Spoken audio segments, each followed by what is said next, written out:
Over the past year, I've been synthesizing, integrating Sanders' idea of a shared fantasy with my principle of dual mothership to yield a coherent framework for understanding the narcissist's interpersonal and intimate relationships.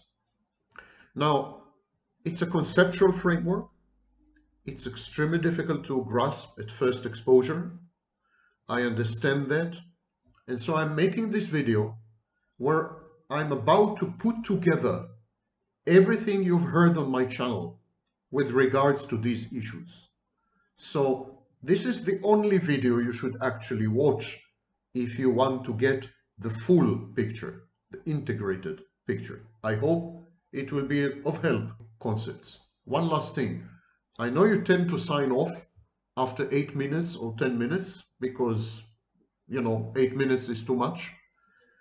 Attention spans have decreased over the last few decades. People can barely read more than one sentence and listen to more than one soundbite.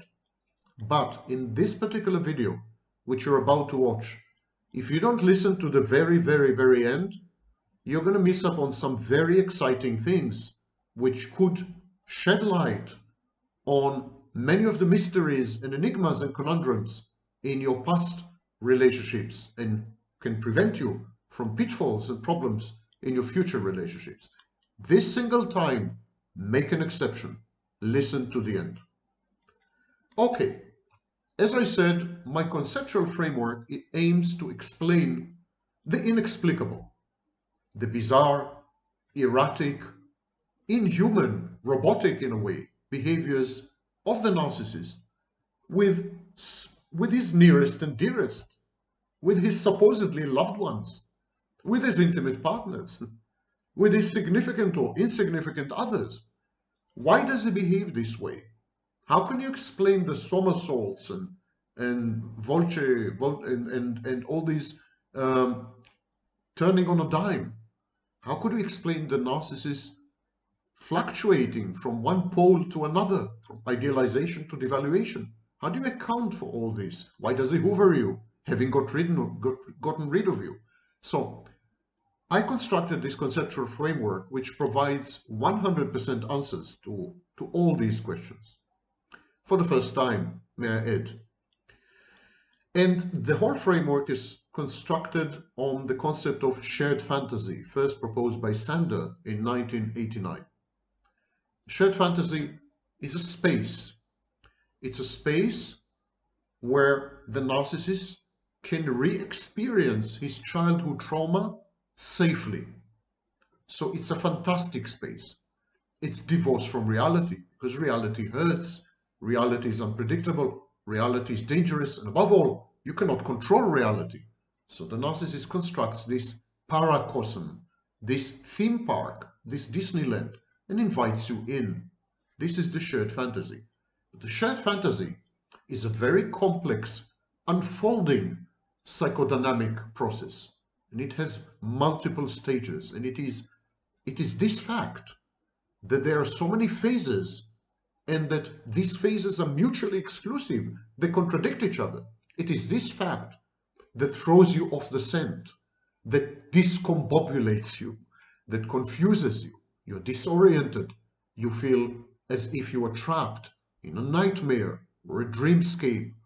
You can't make sense and meaning out of what's happening to you. But in the narcissist's mind, it all makes perfect sense. And I'm inviting you today to go with me, to wander with me the corridors of the narcissist's mind as he inhabits or possesses the shared fantasy, as he haunts the shared fantasy, because the narcissist's mind is a haunted house. What are the stages of the shared fantasy? Stage number 1, co-idealization. By love bombing you, by idealizing you, by telling you that you're perfect, that you're brilliant, that you're drop-dead gorgeous, that you're super intelligent, that he has never had such an experience before you. This process of idealizing you, rendering you a perfect being, has multiple reasons, multiple motivations. The first one is to get you addicted to your own idealized image via the narcissist gaze. This is called the hall of mirrors effect. The narcissist invites you to a hall of mirrors where you see yourself multiplied in an idealized form, and that's very addictive. You can't let this go. But this is only one reason for idealizing you. The second reason to idealize you is what I call co-idealization. By idealizing you, the narcissist is actually idealizing himself. By photoshopping your introject, the snapshot that the narcissist has taken of you, the narcissist actually claims to own you because you're an internal object. Remember, when the narcissist first sees you as a potential intimate partner, he takes a snapshot of you, exactly like a photograph, and then he photoshops it, he idealizes it. And this snapshot is called the introject. The narcissist then internalizes the introject. It's in his mind, and he owns it. It becomes an extension of him. He merges with it, he fuses with it. The introject becomes an integral part of the narcissist's brain. And so the narcissist owns a totally good object, a totally perfect object, your snapshot, your avatar. Now, your avatar or snapshot have nothing to do with you, and increasingly less and less to do with you, actually. But in the narcissist's mind, the only reality is your snapshot. The only real thing is your avatar with which he interacts, never with you, always with your representation in his mind. The narcissist has a dialogue with the object in his mind, the internal object that stands in for you. You're no longer relevant. How you appear in the narcissist's mind, your apparition is relevant. And because this apparition, this representation, this icon, this avatar is all good and perfect and brilliant and amazing, and the narcissist owns it, it makes him equally good and brilliant and perfect and amazing. By owning it, the narcissist imbues himself with the attributes of the object. You know, in ancient pagan primitive societies, they used to eat prisoners of war because they believed that by eating prisoners of war, they will have digested their courage. They will have acquired the traits, the good, positive traits and qualities of the enemy. It's the same with the narcissist. He consumes you, he digests you, he attributes to you perfection and brilliance and beauty which are beyond human. And by digesting you, he acquires these properties himself. And this is the first phase in the shared fantasy, co-idealization. The second phase is dual mothership. In the dual mothership phase, the narcissist gradually converts you into a maternal figure, a mother, a stand-in for his original mother. Now, his original mother might be dead, might be alive. It's besides the point. It's irrelevant. It's not about the real flesh and blood mother. It's about his mother, his birth mother, as she appears in his mind. In other words, the introject of his mother in his mind. What he's trying to do, he's trying to convert you into a competing introject, a competing or substitutive maternal introject to displace his original mother. He forces you to become his mother. He tests you with narcissistic abuse. Are you going to love him and accept him, never mind what he does to you? Are you going to offer him unconditional love?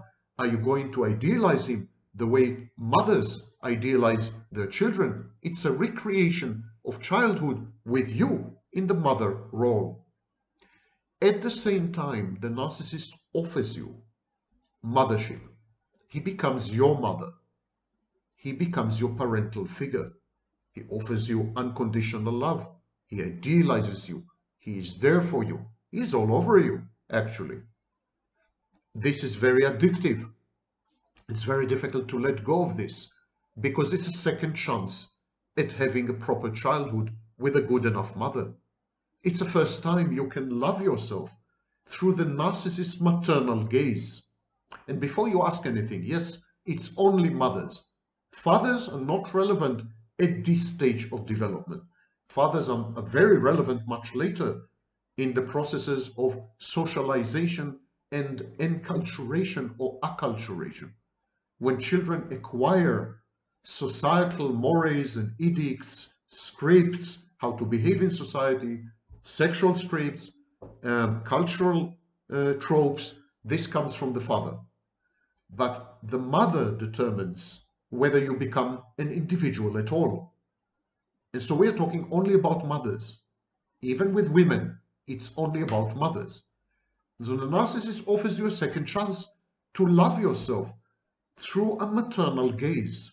And this is the dual mothership concept. You mother the narcissist, and the narcissist mothers you. And so, but why would the narcissist want you to be his mother? His original experience with his mother has been abject and obnoxious and horrible. Why would he like to go through it again? Because he never got a chance to separate from his original mother. His original mother was what Andre Green called a dead mother. Dead not in the physical sense, dead in the emotional sense. An absent, selfish, narcissistic, demanding, smothering, abusive, instrumentalizing, parentifying mother. A bad mother, a not good enough mother in the language of Donald Winnicott. So this kind of mother doesn't allow the child to separate from her. She annexes the child.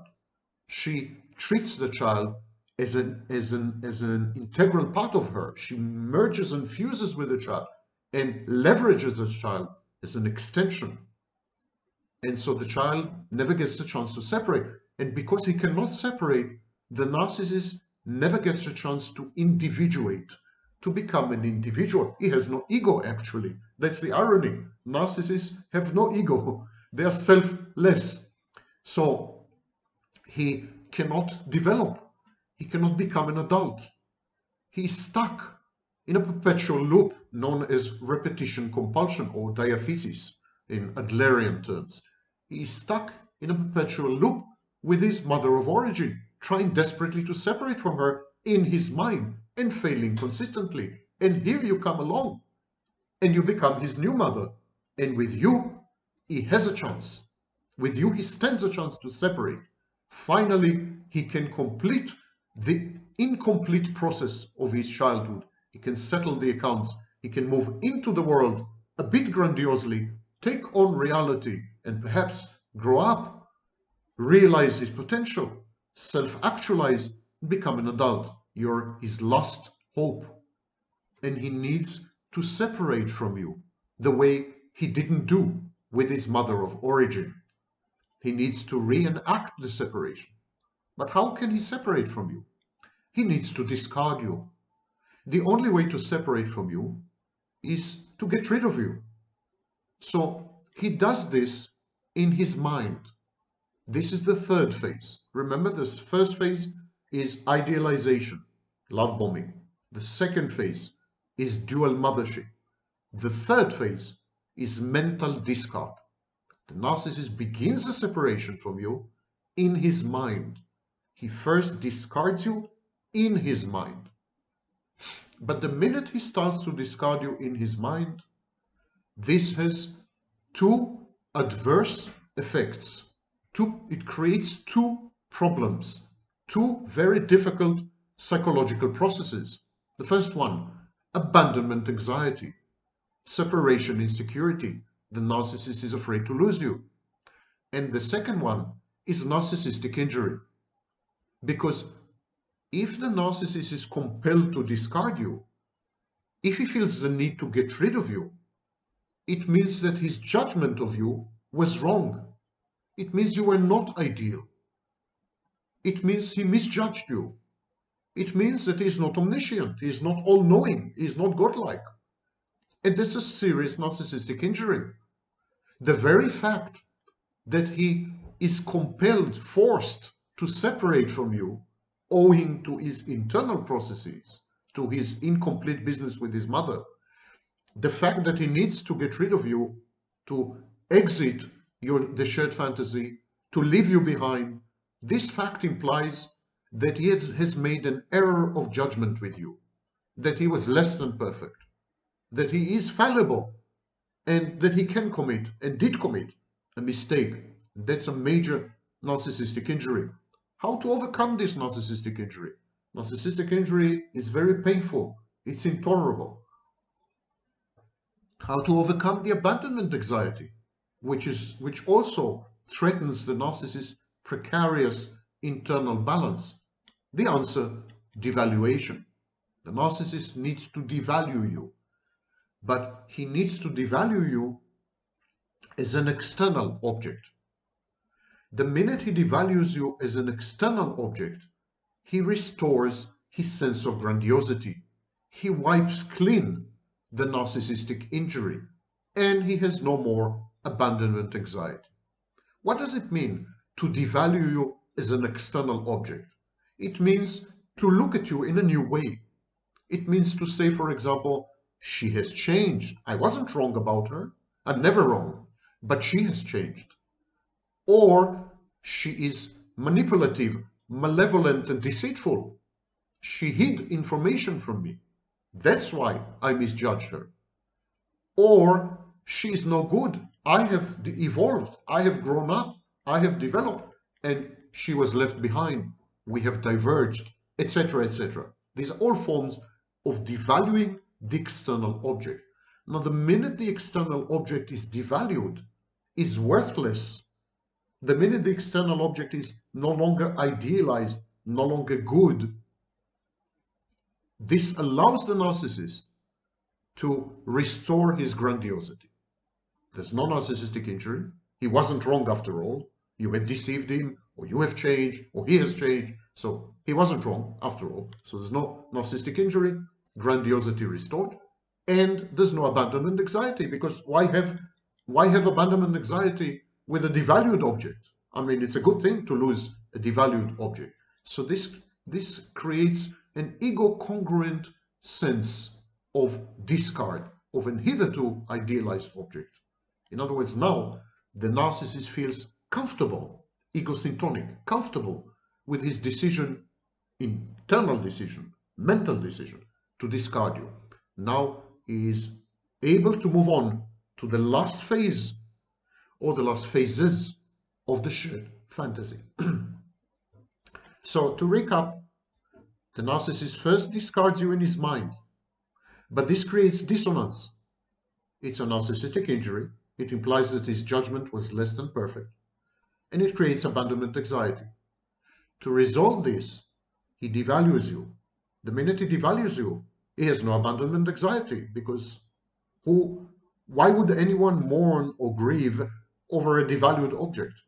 And he has no narcissistic injury, because it proves that he has never been wrong. And he is never wrong, of course. He is ready to move on. He is ready to translate the mental discard to discard in real life. The minute he is ready to do this, series of processes begin.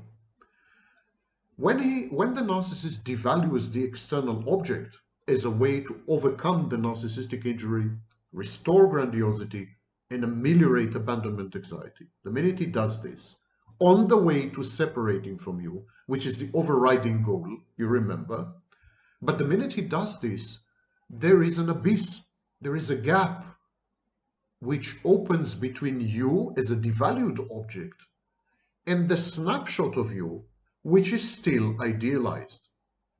The introject of you, the avatar of you, the internal representation of you, this internal object, is still idealized. But you, out there, you have been devalued.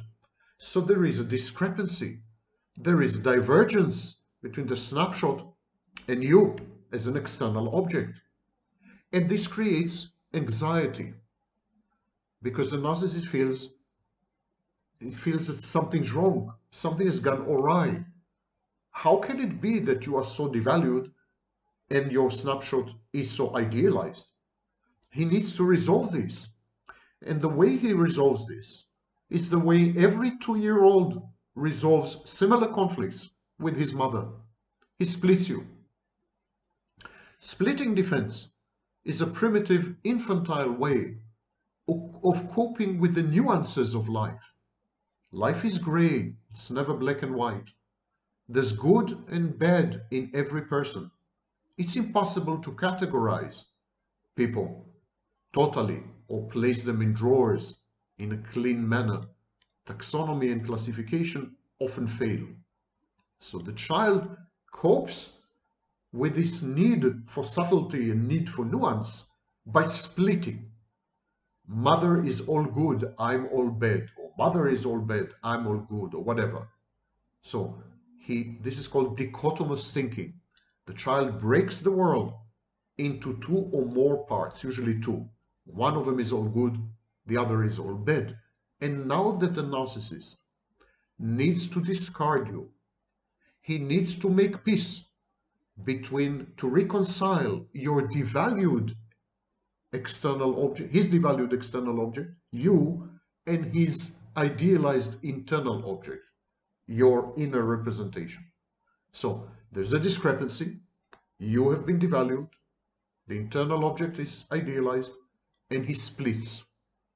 He now says that the introject is all bad. He devalues the introject.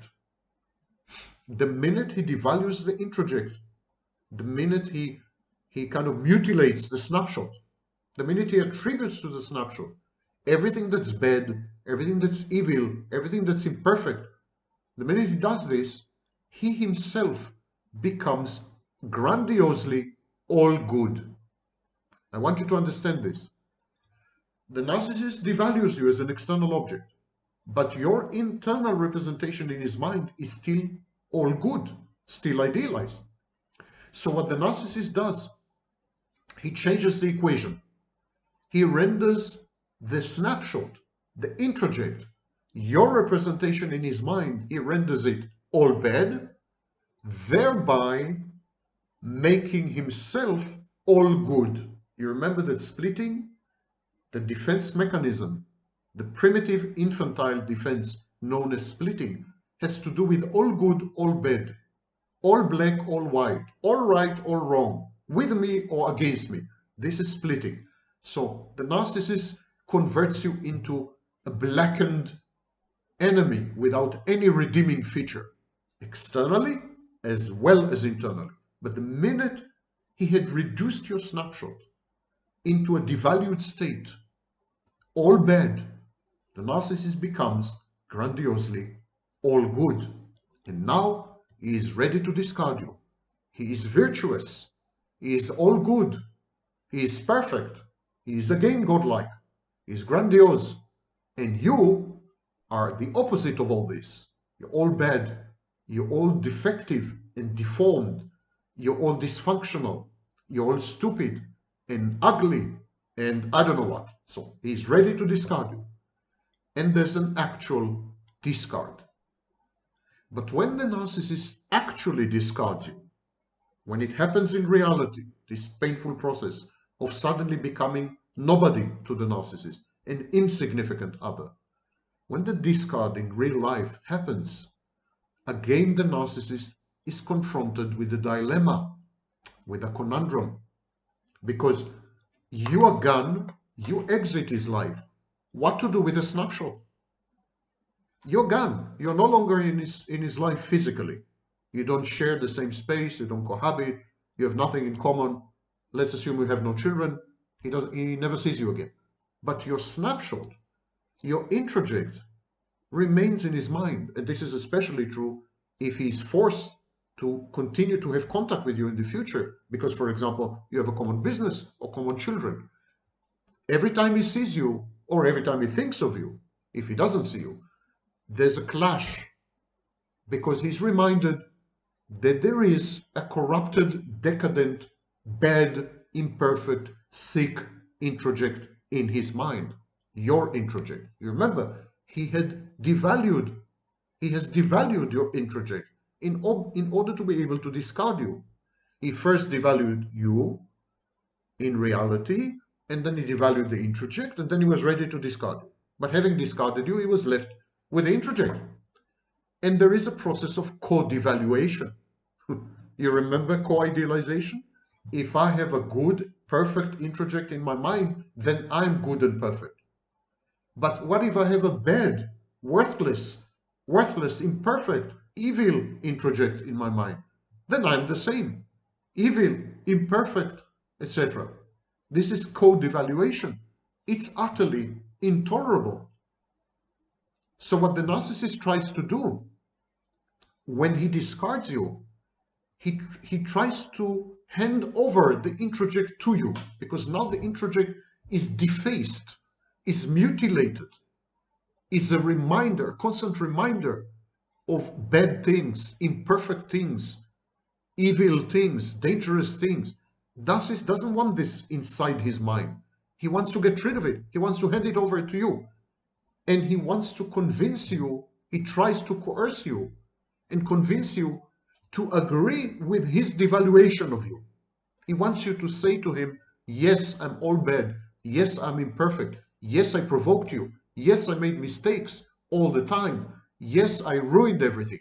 Yes, it's my fault, etc., etc. When you do this, he can hand the devalued introject to you so that you can own the devalued introject. It's like he gets rid of you externally and internally only if you agree with his assessment of you as a bad and worthy object. But of course, very few people do. So the narcissist remains stuck with the introject that is now a source of extreme dissonance and discomfort, because it devalues a narcissist from inside. If I own as a narcissist, if a narcissist owns an internal object which is less than perfect, which is dysfunctional, which is malevolent, then the narcissist is this internal object. After all, it's an internal object. It's part of who the narcissist is. When the narcissist fails to hand over the introject to you, this has serious psychological consequences. It's kind of internal mortification. But sometimes, even when the partner accepts her newfound role as the evil, deformed, malevolent, stupid, mentally ill person, even when the partner concurs with the devaluation, even then, the narcissist fails to hand over the introject. The narcissist always fails to hand over the devalued introject to the discarded partner. Always. There's no exception. Either because the partner would not comply and would not collude in devaluing herself, or because of what is called introject constancy. The narcissist has no relationships with real people. He has no relationships with objects out there. So he has no object constancy because it doesn't interact and relate to objects. Instead, he interacts and relates with internal objects, not objects out there, objects in here. These objects are called introjects. So he has introject constancy. He derives a sense of safety and comfort, and is able to function because he has very good relationships with objects inside his mind. Introject constancy. So when he tries to get rid of one of these objects, when he tries to hand over an introject to someone, he experiences severe abandonment anxiety. It's like his real relationship is with the introject. He's emotionally invested, he's cathected in the introject, not in you. So when he discards you and he wants to hand over the introject, to put his hand inside his brain and to pluck the introject and give it to you, this creates in him enormous anxiety, because it's like being abandoned by the introject. And so he can't cope with this. The process of getting rid of your devalued introject in his mind never works for the reasons that I've just mentioned. Either you don't collaborate with your new devalued image, or the narcissist experience overwhelming abandonment anxiety when he tries to hand over the introject to you, because he is bonded with the introject. He's attached to the introject. You could say that he loves, in his own way, the introject. How can you hand over someone you love? So he fails. He fails. The devalued, the split, the all bad introject remains stuck in his mind as an internal object, and he can't get rid of it. And this creates enormous anxiety. The clinical term for this is bad object internalization introjection. That's what happens to him. He, in his desperate attempt to separate from you as a maternal figure, he needed to discard you mentally, then devalue you externally, then discard you externally, then devalue your introject, and then get rid of the introject, and this is where he fails. All the other phases are successful, but he fails in getting rid of the introject, and it remains like an ulcer, like a wound inside his mind, tormenting and torturing him by reminding him that there is a part of him, this introject, which is not perfect, which is not godlike, a part of him which is a failure, a part of him which is bad and unworthy and perhaps evil. He is tormented by the fact that one of his internal objects is a cause and an engine of narcissistic injury, constant narcissistic injury. It's like having a child who is disabled or intellectually challenged. Narcissists can't cope with this because it's a constant reminder of failure and of the fact that they are not godlike and not perfect. So there's this introject inside his mind, and the introject, which has been devalued, keeps telling the narcissist, you see, there's a part of you that is devalued, a part of you that is not godlike and not perfect. This creates anxiety. What to do about it? Hoovering. The only way to reintegrate this corrupted and devalued internal object with an external object, the only way to reduce anxiety is by re-idealizing you as an external object, and then the narcissist can re-idealize the internal object. So when the narcissist gets rid of you, there's a discard. He gets stuck with your representation in his mind. He has devalued you, and he has devalued this representation. He has devalued your introject, your avatar in his mind. But this causes him a lot of discomfort and anxiety because it means that he is less than perfect by virtue of owning such an object, by virtue of being this object, being a part of him. So he needs to re-idealize you, and this allows him to re-idealize the internal object and remove the source of anxiety, ameliorate, mitigate the anxiety. Now that the internal object is re-idealized, the discomfort is gone. There's no discrepancy between his inflated, grandiose self-image as perfect and godlike and the reality of his internal space. Now every single internal object in his mind is perfect. And because every single object in his mind is perfect, he is perfect. But he can't accomplish this unless you are perfect too. So he needs to reverse the process of devaluation, process that has failed. The process of devaluation has failed because he couldn't get rid of the devalued introject. So he needs to reverse this and re-idealize you. But then if he re-idealizes you, he hasn't separated from you. The separation has failed. And this is exactly what happens. The narcissist never succeeds to separate from you. And even if you never see him again, he's going to reenact, replay the same dynamic with his new intimate partner and his next intimate partner and intimate partner number 40. This is called repetition compulsion. The narcissist wish to separate conflicts irredeemably and irretractably, and conflicts in a way that cannot be resolved with his grandiosity. In order to separate from the maternal figure, which is you, the mother that is his intimate partner, he needs to devalue her.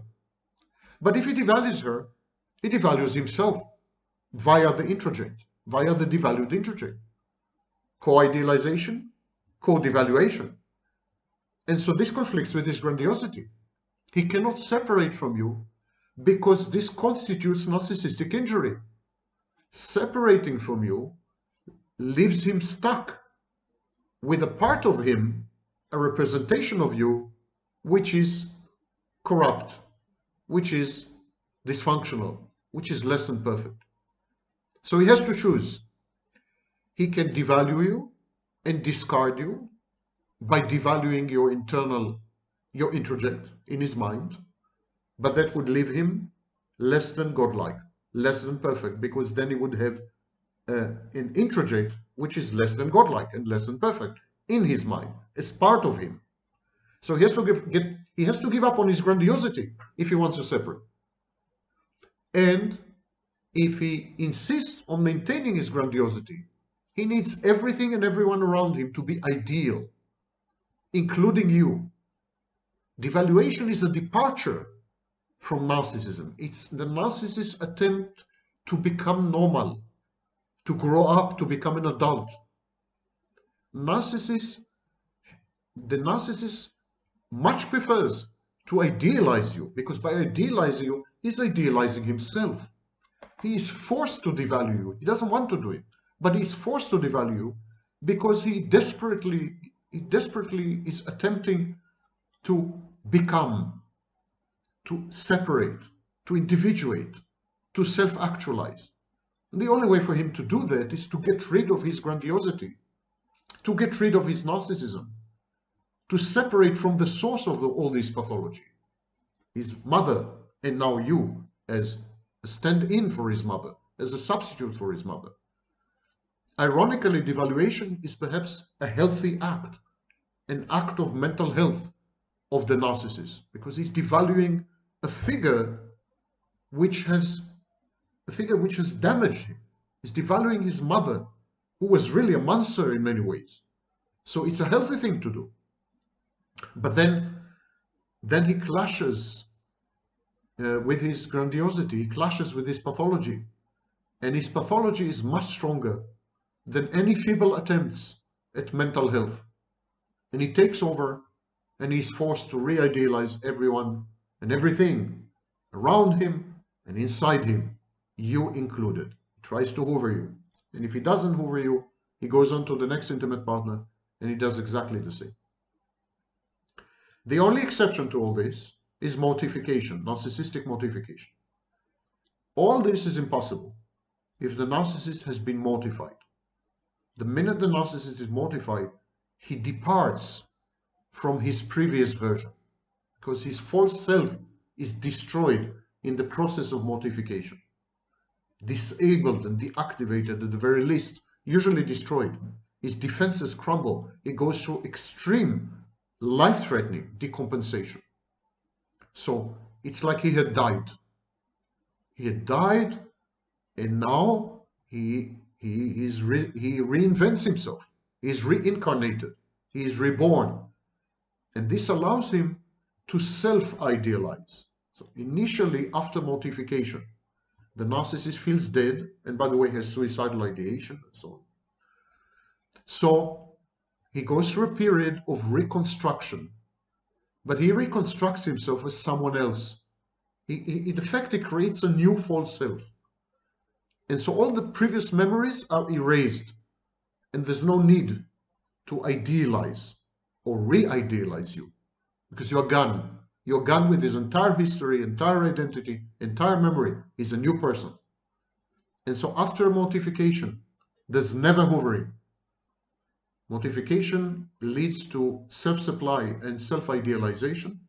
There's a restoration of minimum grandiosity, and then the narcissist re-embarks on the path of pathological classical narcissism.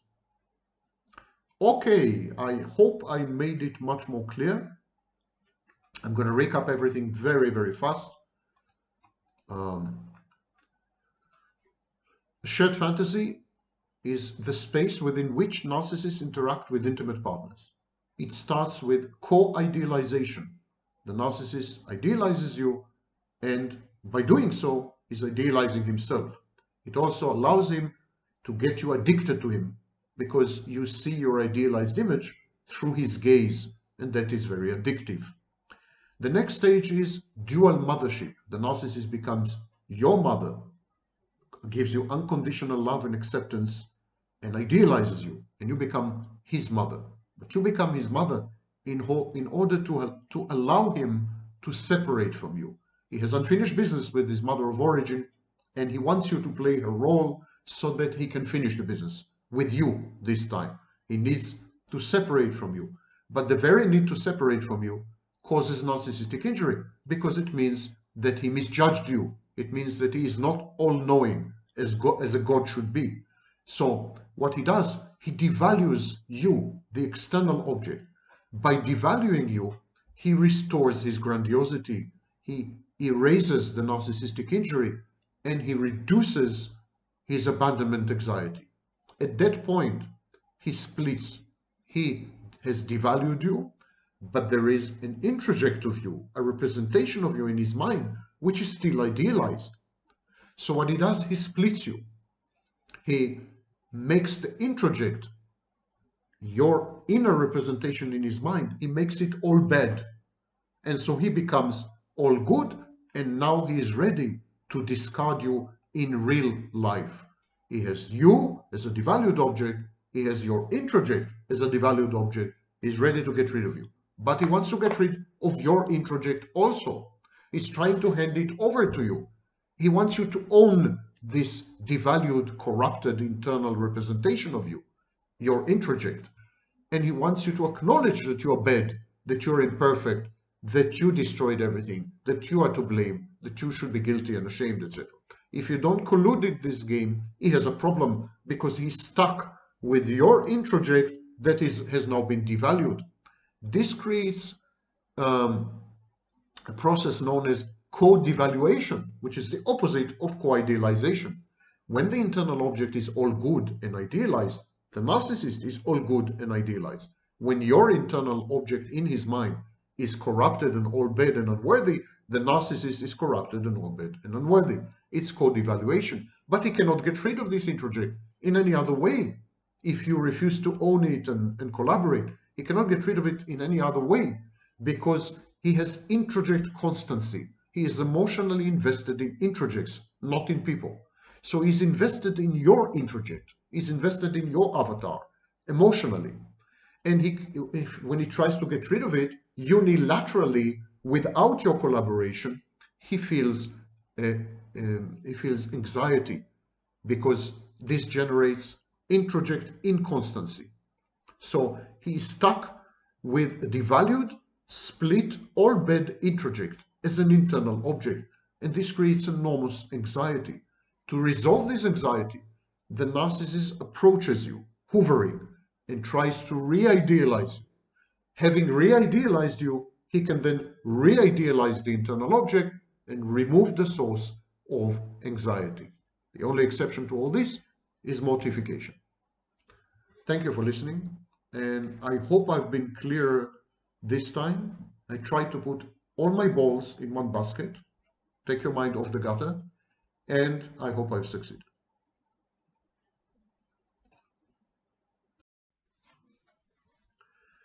Ever since I released the video, One Narcissist Relationship Cycle, people have been misidentifying narcissists with cuckolds. Both the narcissist and the cuckold push their intimate partners to be with others. Not all narcissists, but many narcissists do. But these narcissists are not cuckolds. The reason for what the narcissist does is not the same as the cuckold's motivation. The cuckold is motivated by pain. He is an emotional masochist. The narcissist's reason is that he wants to experience betrayal. The narcissist, in other words, has a betrayal fantasy. My name is Sam Vaknin. I'm the author of Malignant Self-Love, Narcissism Revisited, and I'm a professor of psychology in CIAPS, Center for International Advanced and Professional Studies, the outreach arm or program of the CIAS Consortium of Universities. Let me button my upper button, right? I don't want to titillate you. Okay, Shoshanim, let's delve right in. Narcissistic supply, even sex, are anxiolytic. In other words, they serve to reduce anxiety. The reason the narcissist pursues narcissistic supply and the reason the somatic narcissist engages in sex is because it makes them feel good. And it makes them feel good because these reduce anxiety. They mitigate it. But there's another thing that makes the narcissist feel vindicated, elated, somehow relieved. And that thing is betrayal. Narcissists have been betrayed in early childhood. The narcissist has been betrayed by his mother in early childhood. He seeks to recreate this betrayal throughout life. He chooses fake friends who badmouth him, steal from him, poach his mates, and betray him. He behaves obnoxiously and abusively to make people hate him and then hurt him. And he pushes his intimate partners to betray him in a variety of ways, including by cheating on him. So it's all about the pursuit of betrayal. It's all about fulfilling some fantasy of betrayal. What is this fantasy? Why does a narcissist need to be betrayed? What is the role of betrayal in the narcissist's psychological economy? What processes does betrayal bring on and about? And where does it all culminate? What is the aftermath? This is the topic of today's video. Remember, just a refresher, narcissists convert their intimate partners to substitute mothers in order to accomplish separation, individuation. The narcissist's original mother did not allow him to separate from her and did not let him become an individual. This is an unfinished business. It's an unfinished agenda. The narcissist has to go through this phase in order to become an adult and then an individual. And the narcissist goes through life engaging in what Freud called a repetition compulsion. He keeps choosing intimate partners within a shared fantasy. He then converts these intimate partners into mother figures, and he then tries to separate from his intimate partners by devaluing the intimate partner and then discarding her. This is a replay, a reenactment of the separation individuation that he had never had with his original mother. One way to make separation individuation happen is by insistently and persistently pushing the partner to betray the narcissist. For example, by being with another person. I'm going to use, from this moment on, I'm going to use the male gender pronoun, but it's utterly interchangeable with the female pronoun. There are 50% of narcissists, diagnosed narcissists today, are women. So, as I said, one way to bring about separation individuation is by pushing your partner to betray you somehow. And I'm going to use the example of cheating, because cheating is the ultimate betrayal. Cheating is a total rejection of the narcissist as a man, as a lover, as a person, and as an intimate partner. There is no greater rejection than cheating by the person you trusted and loved.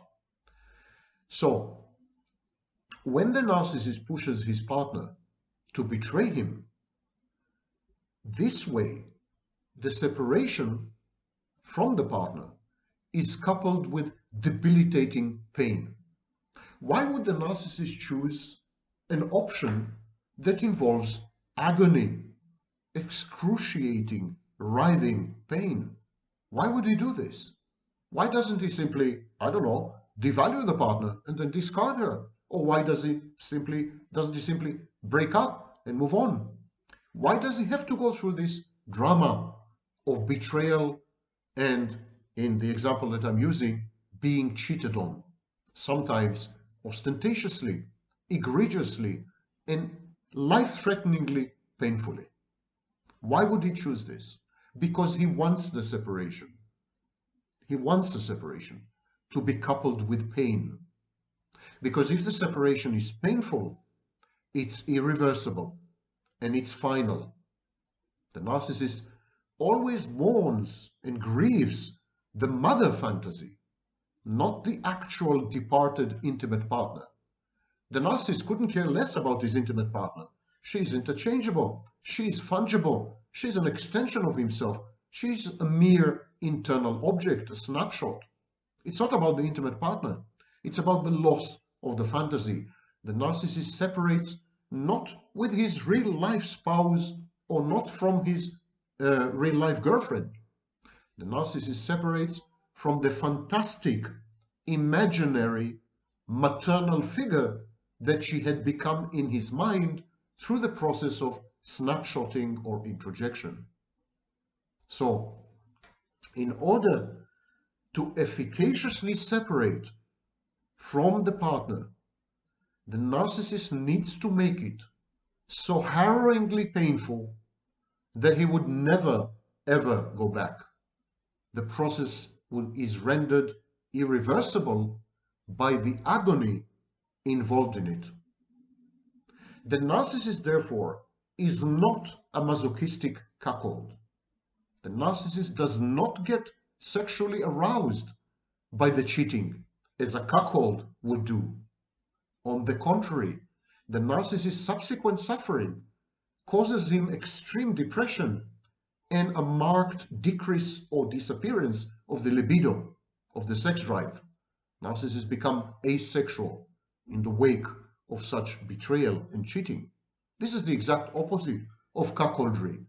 Cuckolds are sexually aroused by the betrayal and by the cheating. Their libido increases, not decreases, and they're not depressed, they're just in pain. Back to the topic. Normal people react to mate poaching with mate guarding or sexual gatekeeping. In other words, if someone is trying to take away your spouse or your boyfriend or your girlfriend, you are likely to react very aggressively by fending off the intruder, isolating your intimate partner from the wannabe mate, and generally restricting her movements, maybe even spying on her.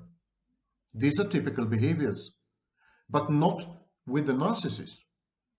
The narcissist reacts to mate poaching. The narcissist reacts to attempts to poach his mate, to steal away his mate, with the exact opposite. He reacts with mate sharing.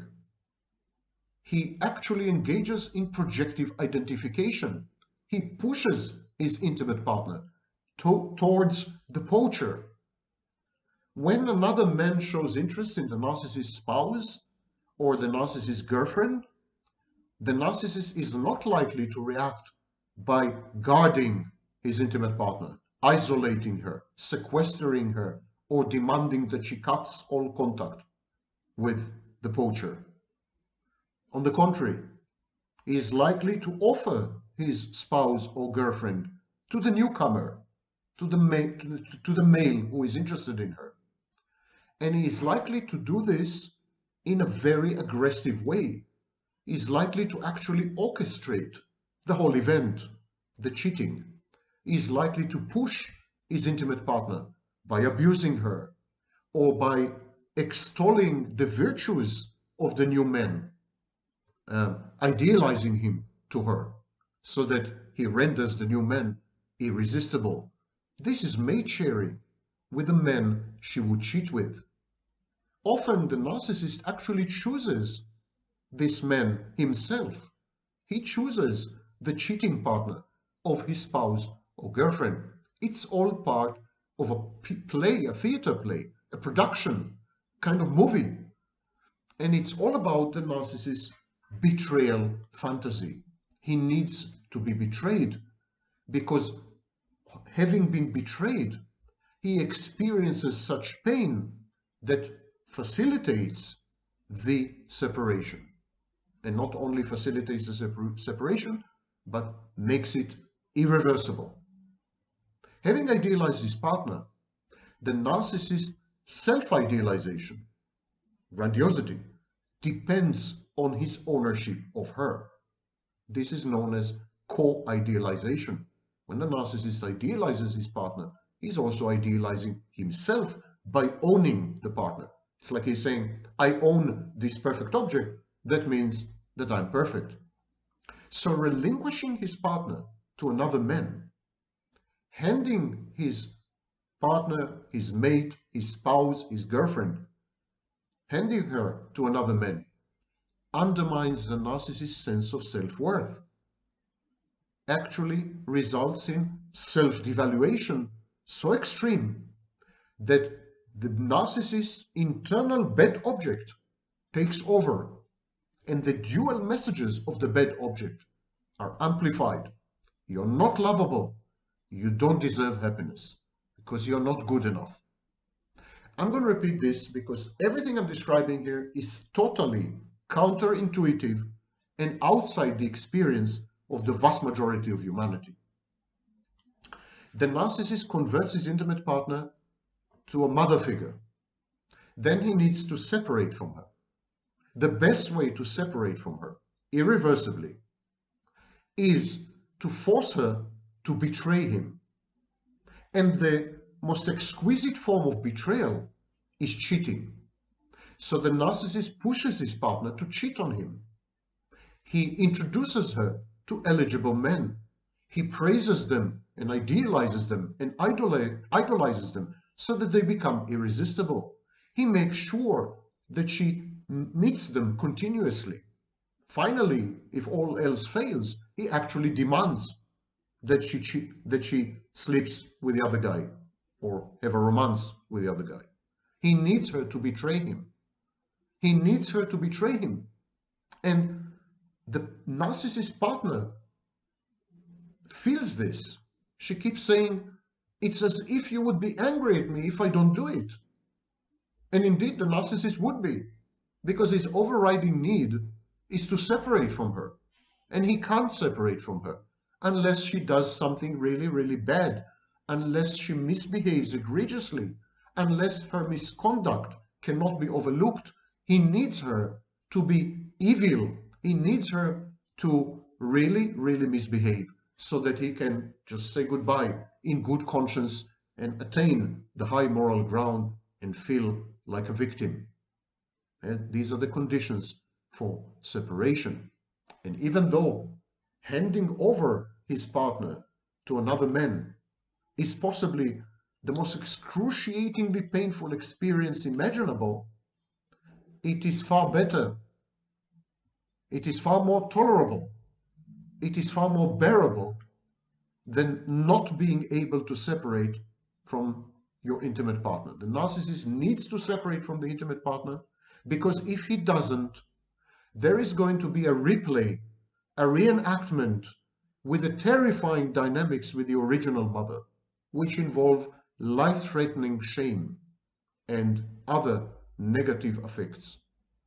The narcissist is compelled to separate from his partner, and he beseeches her, he asks her to help him to do that by misbehaving, by betraying him, on some occasions with another man.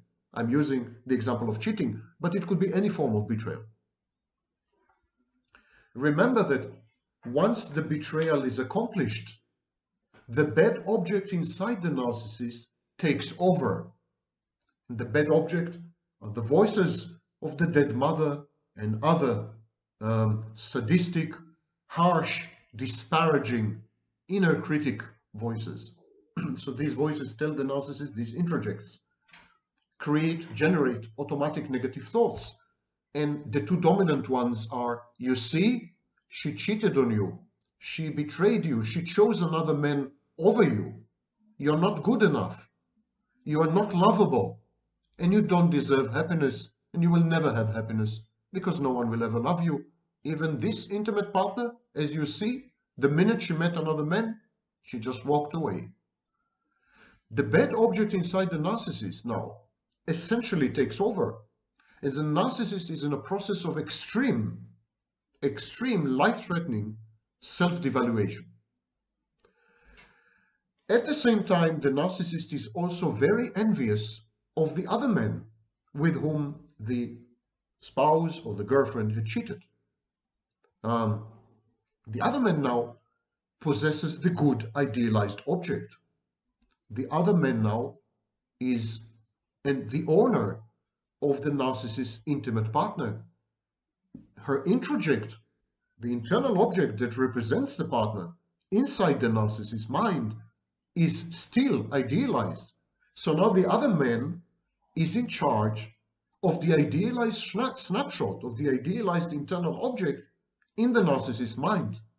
It's as if the other man had reached into the narcissist's mind and absconded with the good object inside it, which represents the intimate partner. And this feels like self-harm or self-mutilation. It feels like the narcissist feels like a self-destructive fool for having handed his intimate partner over to a man, and he envies this man for possessing her.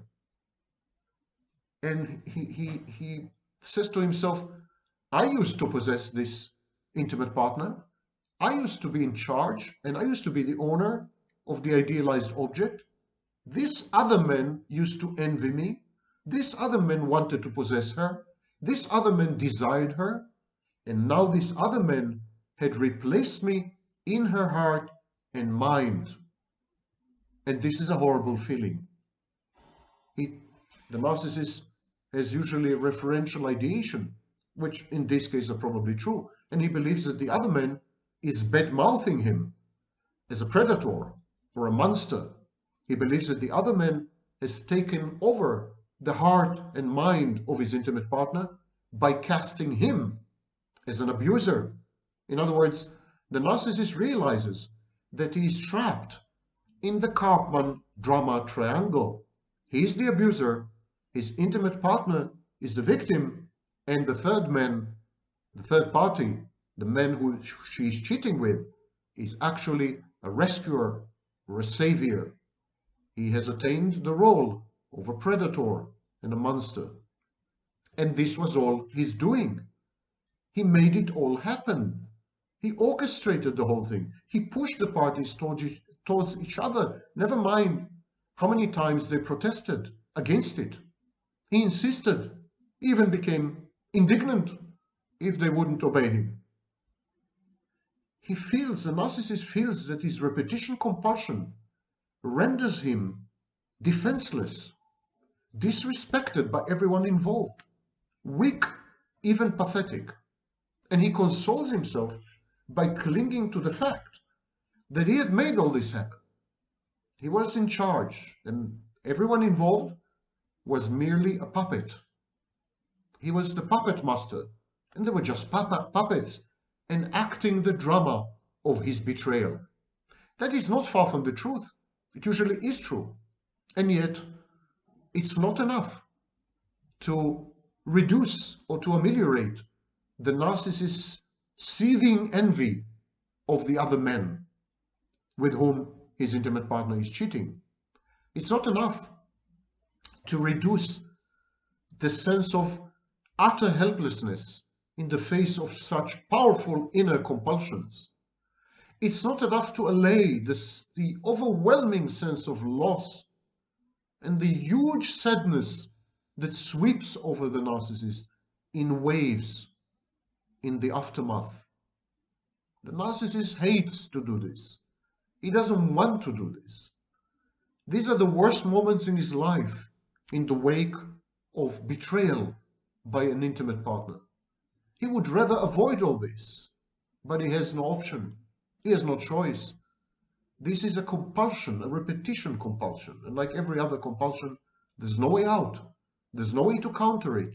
There's no way to negate it. He needs to separate from the maternal figure that his intimate partner had become. He needs to let go of her, and he needs her to let go of him. And this needs to be done in such a clear-cut and ostentatious manner so that there's no doubt of the separation and it cannot be reversed. The narcissist perceives the man that the partner is cheating with as superior to him in some ways. Why does he do that? Narcissists don't like to feel inferior. Narcissists like to feel superior. Why in this particular case? In the betrayal drama, in the betrayal fantasy, why does the narcissist want to feel inferior to the man his spouse or girlfriend had chosen over him? The man that he pushed her to choose. Again, there is an artificial resemblance to the cuckold. The cuckold is a masochist, and he does often feel inferior to the bull. The bull is the third party, the other man who is having sex with his wife. But the resemblance ends here. The reason the cuckold wants to feel inferior is because he wants to experience pain, because pain arouses him sexually. That's not the case with the narcissist. Absolutely not the case. The reason the narcissist wants to feel inferior to the man his wife is having a romance or sex with is because this way he can be a child again. Remember, separation individuation is an early childhood process. It takes place between the ages of 18 and 24 months. In order for the narcissist to separate effectively, to really separate, and to have a chance at becoming an individual, the narcissist needs to go back in time and become a child again. He needs to regress and infantilize himself, because only children separate and individuate. And so he needs to feel that his spouse or his girlfriend is the adult. She is the mother. The other man who is now having an affair with her, or a fling, or casual sex, or whatever, that other man is an adult too. There are two adults doing this. Two adults are betraying him. But he is not an adult. He is a child. He's a child. Mother is cheating with him, cheating on him with a real man. I repeat, mother, his intimate partner, is cheating on him with a real man. He is not a real man because he's a child, because he can separate from mother only as a child. He cannot be a grown-up in this game. He needs to infantilize. And of course, children by definition are inferior to adults. By rendering the other man an adult, by considering the other man to be a grown-up, the narcissist actually is saying, you're a grown-up, you're an adult, I'm not, I'm a child, I'm much inferior to you. And my intimate partner is my mother. So in this drama, in this triangular drama, usually triangular drama, the narcissist uses his intimate partner and her lover as props. They are the adults compared to which, or compared to whom, he is a child. And now, as a child, the preconditions for separation are fulfilled. There's a devalued mother, there's a painful breakup in a reenacted childhood, and there is an adult figure, resembling very much a father figure, who is taking away mother from the child, a reenactment of the Oedipal Oedipus complex. Of course, all the drama, all the betrayal drama and the betrayal fantasy involves splitting as a precondition for individuation. The child in this story is all good. The child is a victim. Mother and her lover, mother and the other men, they're all bad. Now that the child is all good and mother and her lover are all bad, the child can safely separate from mother. Actually, it feels safe to separate. He has an incentive to separate because mother is threatening, ominous. She's a bad person, bad object, bad external object. So now the narcissist has an incentive to separate, having devalued her, having rendered her a bad external object. The narcissist tells himself it's the right time and it's the right thing to do to say goodbye, because these people are evil, they're dangerous, they don't love me the way a child would think. So let me summarize this part for you. It's really this is a mind bender.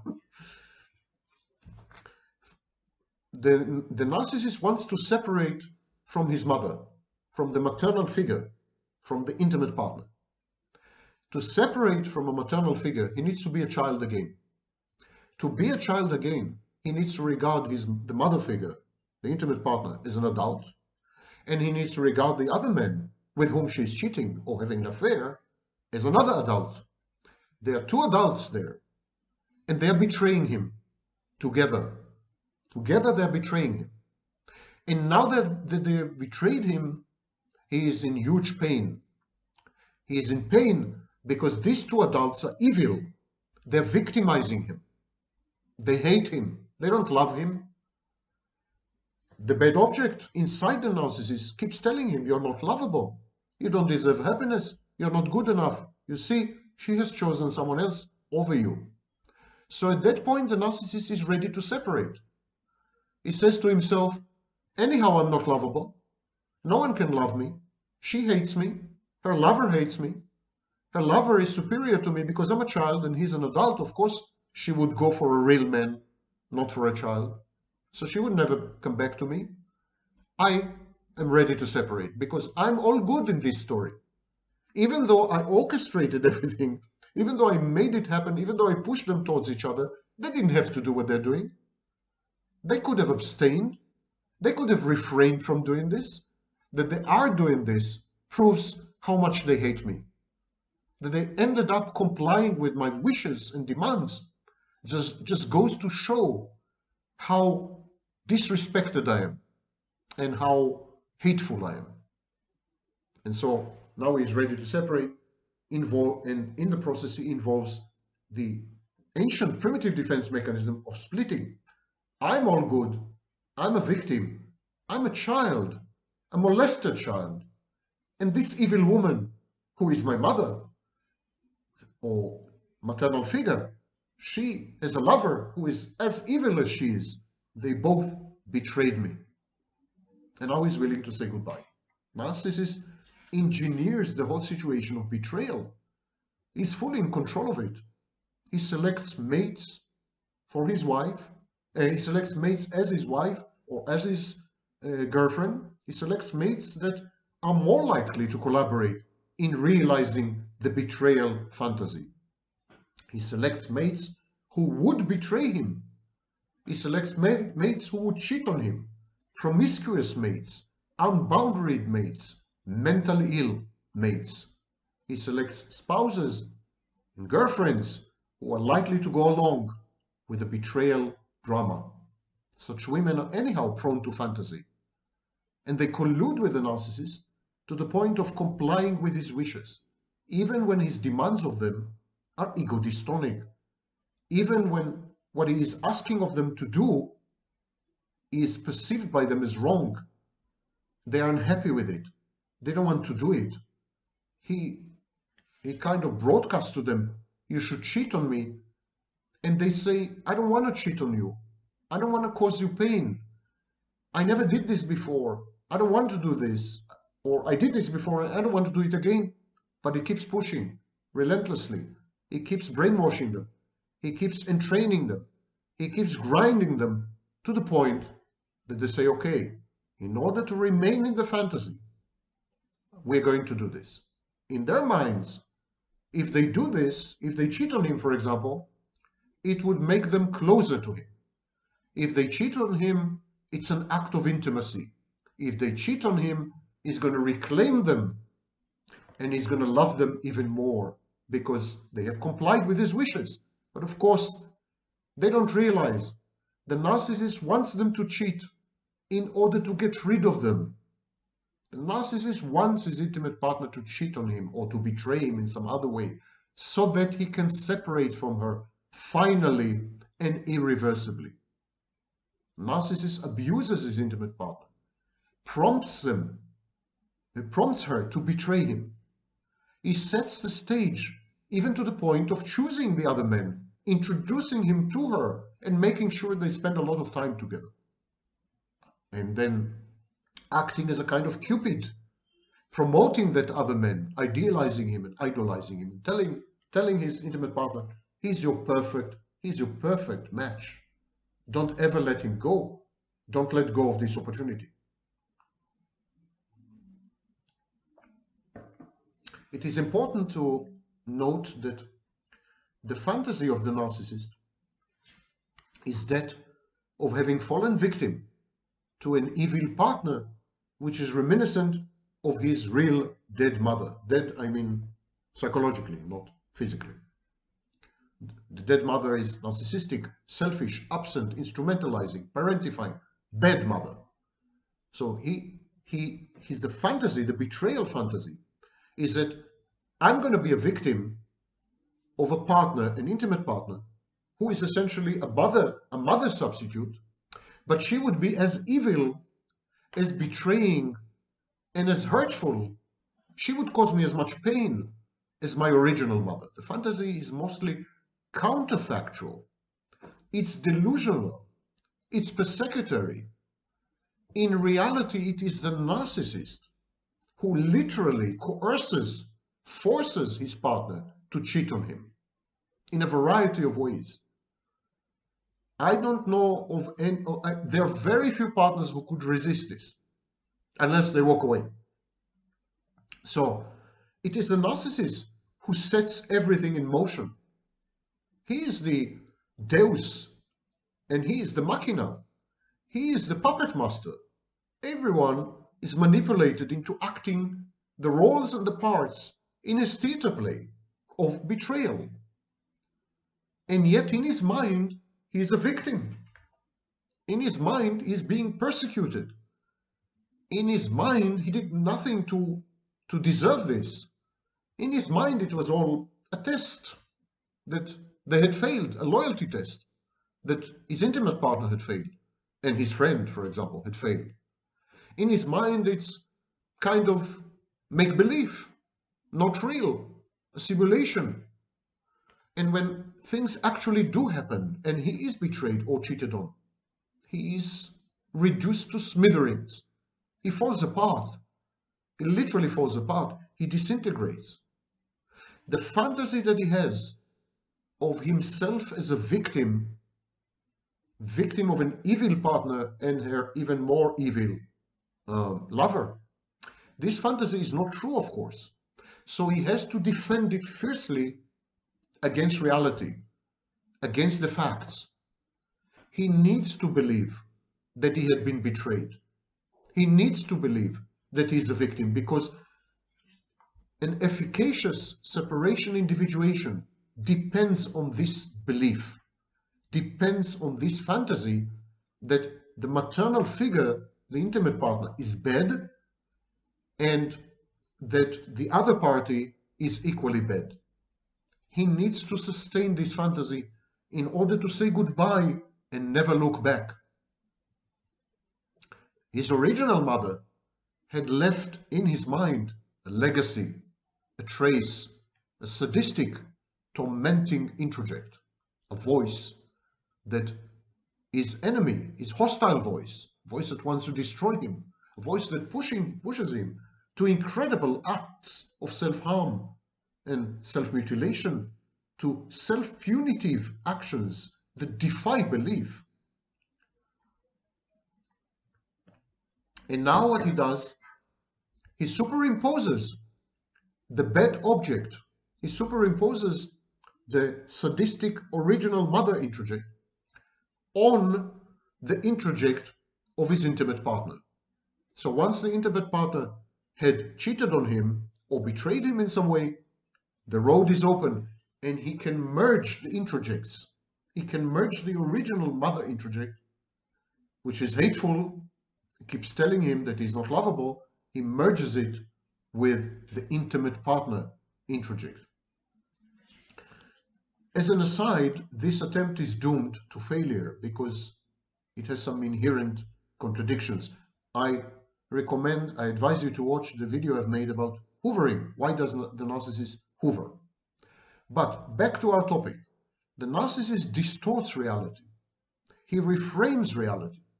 He deceives himself into accepting a version of the events which is largely untrue, but a version of the events which is excruciatingly agonizing and therefore conducive to separation individuation.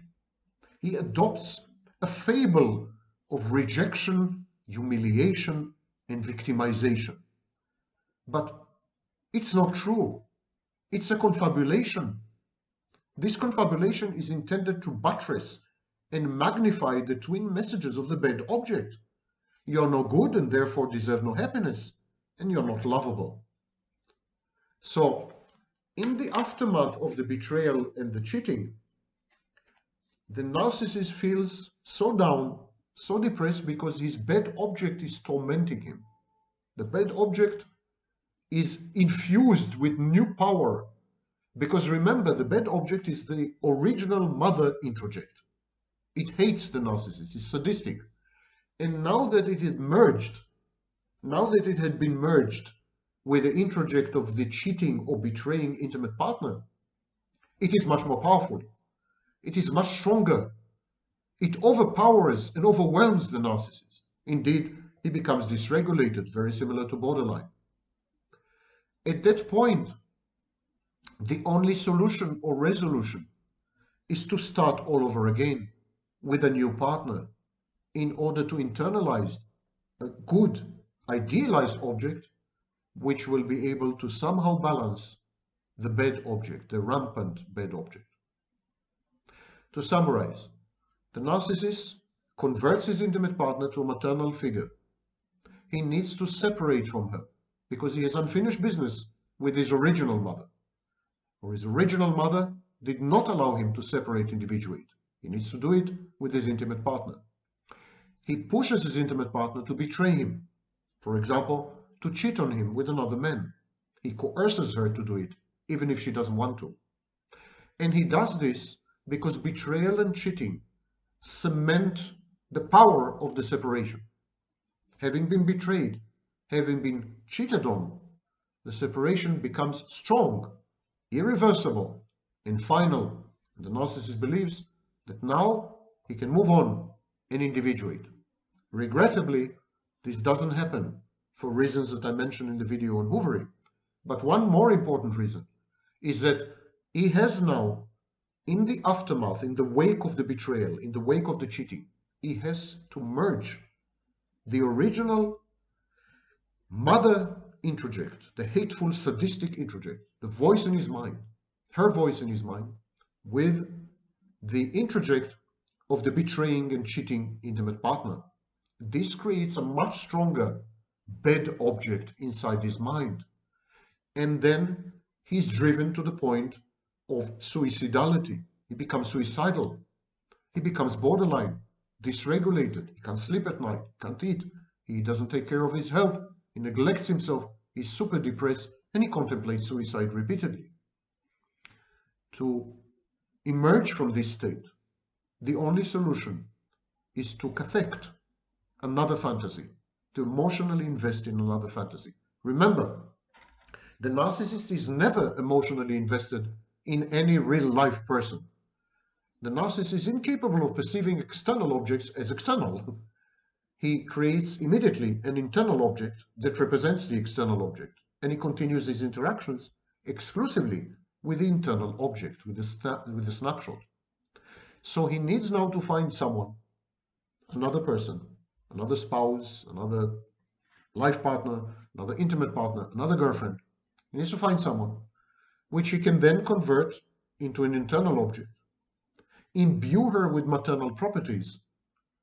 She's idealized, she's a good mother in his mind, and she's fighting off the bad mother. For a while, peace is restored and tranquility. Narcissist is happy. He love bombs his newly found mother. But then the cycle kickstarts again, and he has to separate from this maternal figure as well. And it all recommences. I recalled certain phrases and sentences that my intimate partners told me, my girlfriends, my wives, they told me, because I subjected all of them to this cycle successfully. The overwhelming vast majority of them ended up being with other men, sometimes as fast as 4 days or 6 days. I'm good at what I do. They succumbed to the betrayal fantasy. They fitted into it, and they played the role to perfection. But in the process, and definitely in the aftermath, when they woke up from this simulation, from this dream state, and they realized what they had done, many of them became very ego-dystonic. Even those who did not become ego-dystonic realized that they had been played and manipulated into the role. So they spoke to me. As an example, one of them told me, I thought you were getting rid of me. I thought you wanted me to sleep with another man. Another one told me, I thought you hate me and you would be angry if I do not go to the other man. You love pain and you will do anything to be in pain. You push your woman to cheat in order to be able to say that mommy again betrayed poor baby. Another one told me, we agreed and you insisted that I try to have a baby with another man. You love pain. You push your women to cheat and then you're in pain. And Richard Grannon, my fake friend, told me, everyone is your puppet because you want to prove to yourself that every woman will betray you and he's a whore, like your mother. So people around the narcissist do notice what he's doing. They interpret most of his actions properly, but they're helpless to resist. Resistance is futile. Why? Because they themselves are addicted to fantasy. They have powerful fantasy defenses. When they fit into the narcissist fantasy, they become intoxicated with it. And they kind of derealize and depersonalize. They become dissociative. They act the part on autopilot. It's like they are in a dream state or some nightmarish landscape. Even if they believe themselves to be embedded in reality, they are not. The only thing they are grounded in is the narcissist's betrayal fantasy, unfolding inexorably as they play their parts zombie-like.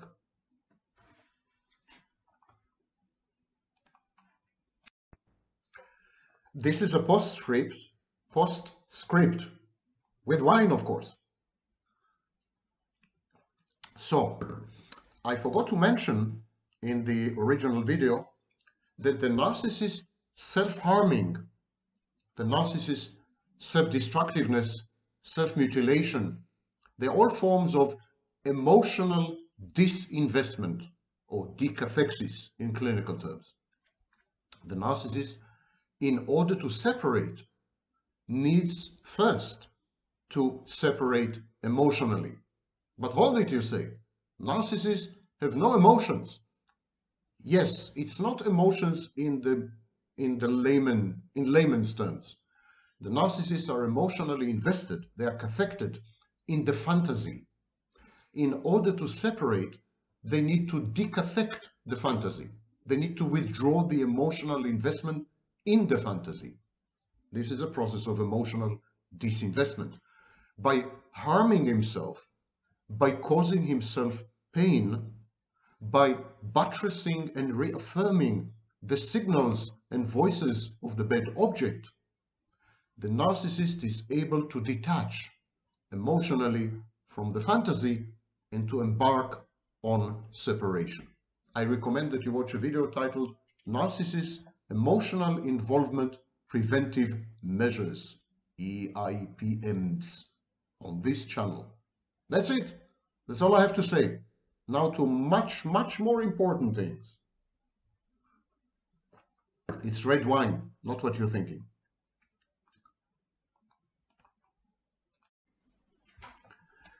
Many of you were taken by the idea of the narcissist betrayal fantasy. Watch the video I posted a few days ago. But the video I've just mentioned described merely the psychodynamics behind the betrayal fantasy, what goes on in the narcissist's mind when he reenacts and plays out the betrayal fantasy in his relationships. And before we proceed, because today's video we're going to discuss how the betrayal fantasy is actually implemented in reality, the brass tacks, all the moves and the counter moves when the narcissist tries to impose the betrayal fantasy on his nearest and dearest. And apropos betrayal fantasy, my former fake friend, that's the F word, used to look me in the eye, smile smugly, and say, "I'm plagiarizing you again." I didn't mind being plagiarized as long as I was by his side, compensating somehow for his rather limited intelligence. But now, poor thing, he's all alone. Dude, get it right at least. Plagiarize me by all means, but get it right. I know I understand your limitations, but try harder. Consult someone regarding the $10 words. I mean, transcend your limitations with the help of others. Poor you. Okay, Shoshanim.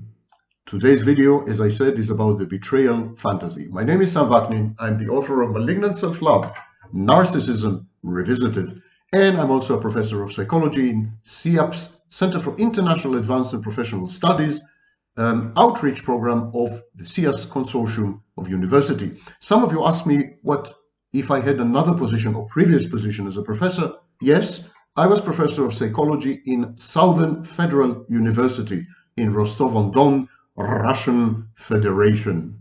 Not a very popular destination lately. Let's delve right into another unpopular destination, the narcissist's mind.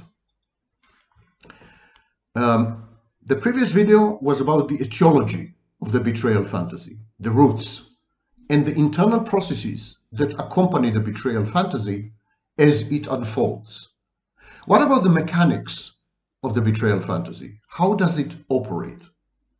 First of all, it's crucial to understand that the narcissist breaks up with his intimate partners. I'm going to use, before I proceed, I'm going to use he. I'm going to use the male gender pronoun. But of course, it's utterly interchangeable with a female gender pronoun. About 50% of all people diagnosed with narcissistic personality disorder nowadays are women. Okay, this disclaimer out of the way, let us forge ahead. The narcissist breaks up with women, and he does this by pushing them to cheat with other men. Why would he do that? To avoid future stalking.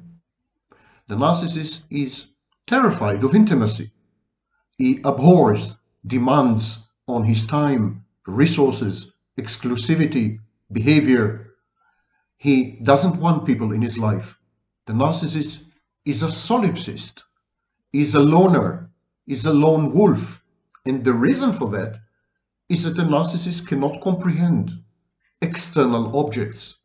The narcissist interacts only, exclusively, with objects inside his mind, also known as internal objects, with introjects, voices in his mind. In this sense, the narcissist is very close to psychosis, as I've been saying for years, in the footsteps of Otto Kernberg. So narcissists are loners. And then suddenly there's another person there, an intimate partner. This intimate partner becomes a nuisance, an annoyance, taking over the narcissist's life.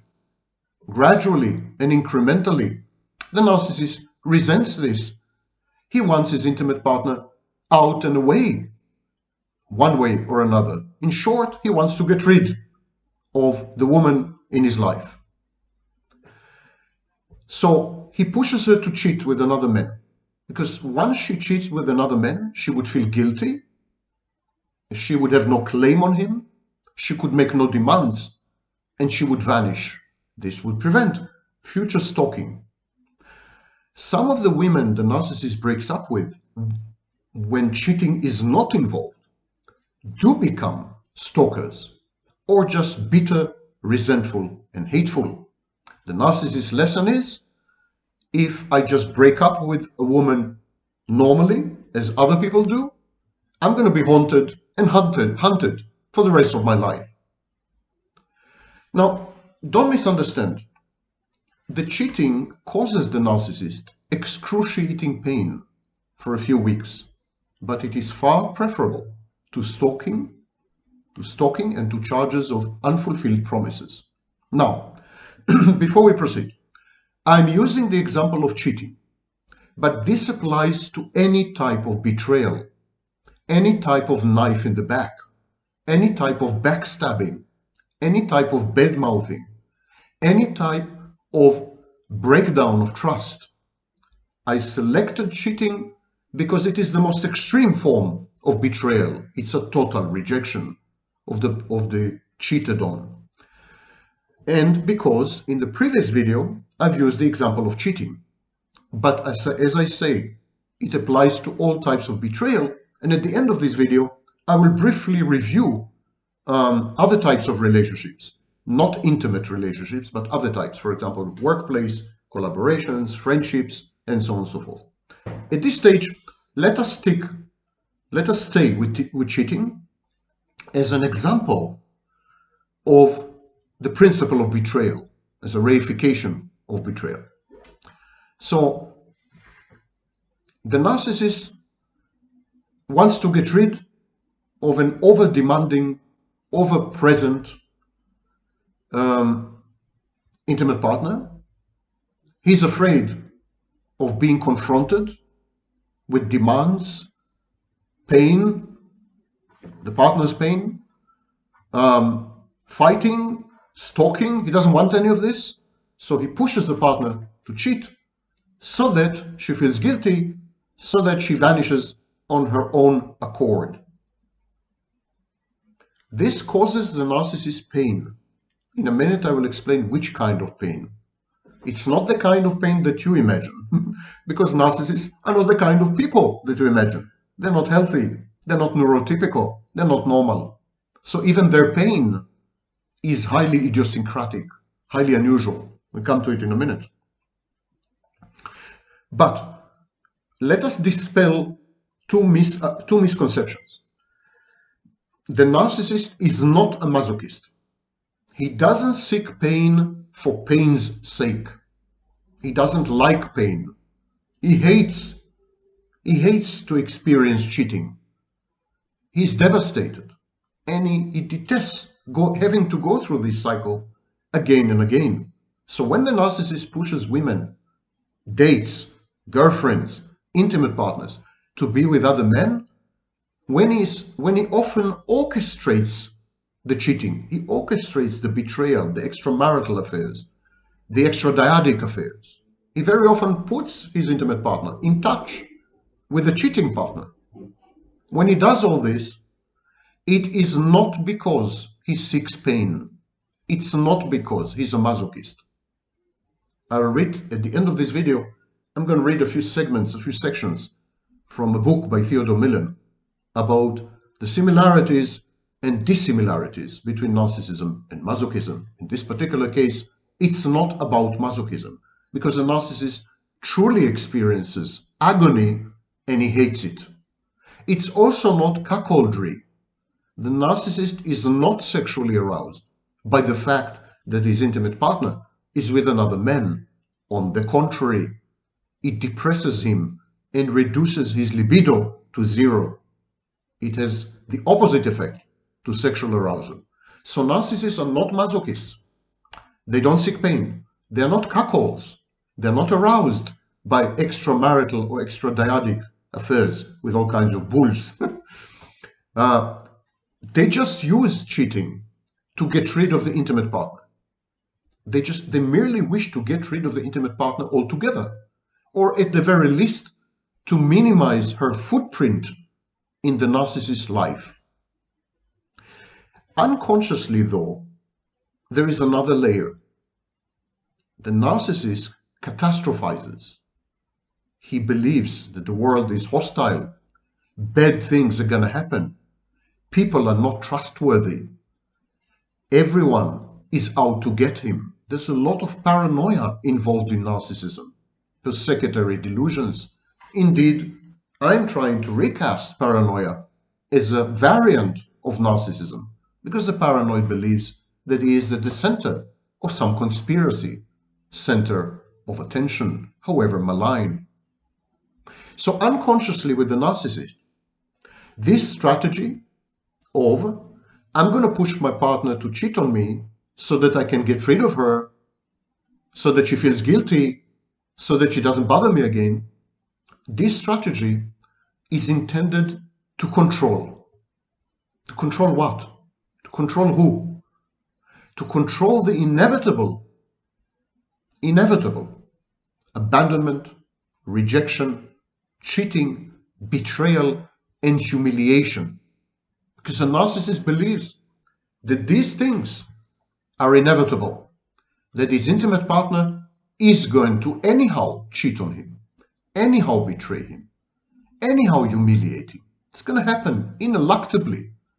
Better to be on top, better to surf the wave, better to control the outcomes by orchestrating the antecedents, better to engineer the cheating so that you can tell yourself as a narcissist, it was all my doing, I'm a puppet master, I'm in control, I'm omnipotent, I'm godlike, I play with people's destinies and minds. And so this satisfies grandiosity, the grandiosity cognitive distortion. It satisfies the narcissist's inherent and all-pervasive belief that he is the center of the world, everything revolves around him, and he is pivotal. He's a pivot. He's the axis around which everyone's lives and minds and wishes and hopes and dreams and everything, it's around him. It's always around him. So even cheating should be actually an extension of him. Even cheating should be his doing and no one else's. So this is the first unconscious motivation. There is a second unconscious motivation. The narcissist feels the need to sadistically punish his partners. He has to satisfy this need. And he wants to sadistically punish his partners because he perceives them as frustrating objects. He perceives them as sadistically punishing him. Projection. He believes that his intimate partner's everlasting presence, her demands, her inquiries, her complaints, her wishes, her hopes, these are forms of encroachment. It's a form of imprisonment, enshacklement, incarceration, suffocation, and smothering that the narcissist resents. And he wants to punish his partner for inflicting all these on him. And he wants to punish her sadistically, cruelly. He does this by withdrawing from the relationship, absenting himself emotionally and sometimes physically. And when these don't work, when the intimate partner doesn't get the message, doesn't understand the signal, stay away from me, leave me alone, let me be, let me have my life, I need my space. I need my time, infinite space and infinite time. You're just here to serve me when and if I need, etc., etc. When she doesn't get this message, he coerces her. He pushes her. He cajoles her. He forces her to self-trash. Sexually self-trash with another man by cheating on him, or axiologically self-trash. In other words, betray her own values. Often the two go together. The intimate partners of a narcissist don't want to cheat on him. It goes against their values, their beliefs. It's not ingrained in them, inculcated in them. It's not who they are. But the narcissist forces them to transform themselves and to betray their values and to act in a way which is atypical, unusual. Very often, the intimate partners of narcissists, having cheated on a narcissist, are absolutely shocked, ego dystonic, devastated, sad, heartbroken that they have done it. And so the narcissist has this need to also punish his partner by forcing her to become someone else, by kind of taking over her mind and playing with it. It's a mind game and a power play. Okay, you ask. The narcissist needs to get rid of his intimate partner, and his way of doing this is pushing her to another man, and then he has the upper hand. He is the moral victim, and he can tell her to go. And she has no claim on him because she misbehaved. Her misconduct rules out any further negotiation. Great. But doesn't he care? Doesn't the narcissist care that his wife, that his girlfriend, that his date is with another man? And the shocking answer is no. He actually doesn't care. The narcissist couldn't care less that the woman in his life is with another man, regardless of what it is they're doing, sex included. The narcissist feels relieved, released, free that she is gone. The narcissist suddenly feels unshackled. She will not be making any further demands on me. She will not stalk me. I'm a free man. So no, the narcissist doesn't care what the woman in his life does with other people, with other men, at all. And I mean at all, not even minimally. On the contrary, he has positive affectivity. He reacts positively. But then you say, wait a minute, didn't you say a few sentences ago, when we were all much younger, that the narcissist experiences pain, excruciating pain, when this happens? Yes, I did. But it's not the kind of pain you think it should be. It's another kind of pain, and I'm coming to it in a second. The narcissist doesn't care, doesn't react emotionally in any way, shape, or form, definitely not negatively, to the fact that the woman in his life is with another man. He's actually angry. If an intimate partner resists his prodding, his pushing, his interpellation. Interpellation describes a situation where people adopt others' expectations as their own. They internalize other people's expectations. That's interpellation. When the intimate partner of a narcissist refuses to be played with, refuses to succumb, refuses to give in, refuses to collaborate and collude in the narcissist's crude maneuver to push her to cheat on him or to betray him in some other way, the narcissist becomes angry. He's actually angry at intimate partners who resist the manipulation and survive in the relationship. When he pushes a woman in his life, his girlfriend, his date, his wife, to go out to a specific man and have sex with him, and she doesn't, it makes him furious, makes him angry, because these intimate partners are perceived as clingy, needy, threatening. What's the threat? The ultimate cheating, the ultimate betrayal. Because remember, the narcissist believes that sooner or later the other shoe will drop. Sooner or later the intimate partner will cheat on him. So why not now? It's as if the intimate partner says, I'm going to cheat on you in my own good time. I'm not going to obey your script. I'm going to choose who to cheat with and when to cheat. And the narcissist is furious. He says, yo, intimate partner, if you want to cheat on me, why don't you do it right now with this guy that I've selected for you and I've put you in touch with? Why don't you obey my script? Why do you have to do it independently and then cause me horrible pain? I know you're going to do it in any case. I know you're going to do it in any case, so why not do it now? Why shock me and surprise me and traumatize me in the future when you could do it right now and release me and make me feel good? So he becomes angry. Okay, I did say several times in this video that the implementation of this strategy, the only way to get rid of my intimate partner is to force her to cheat on me. Get rid of her for good.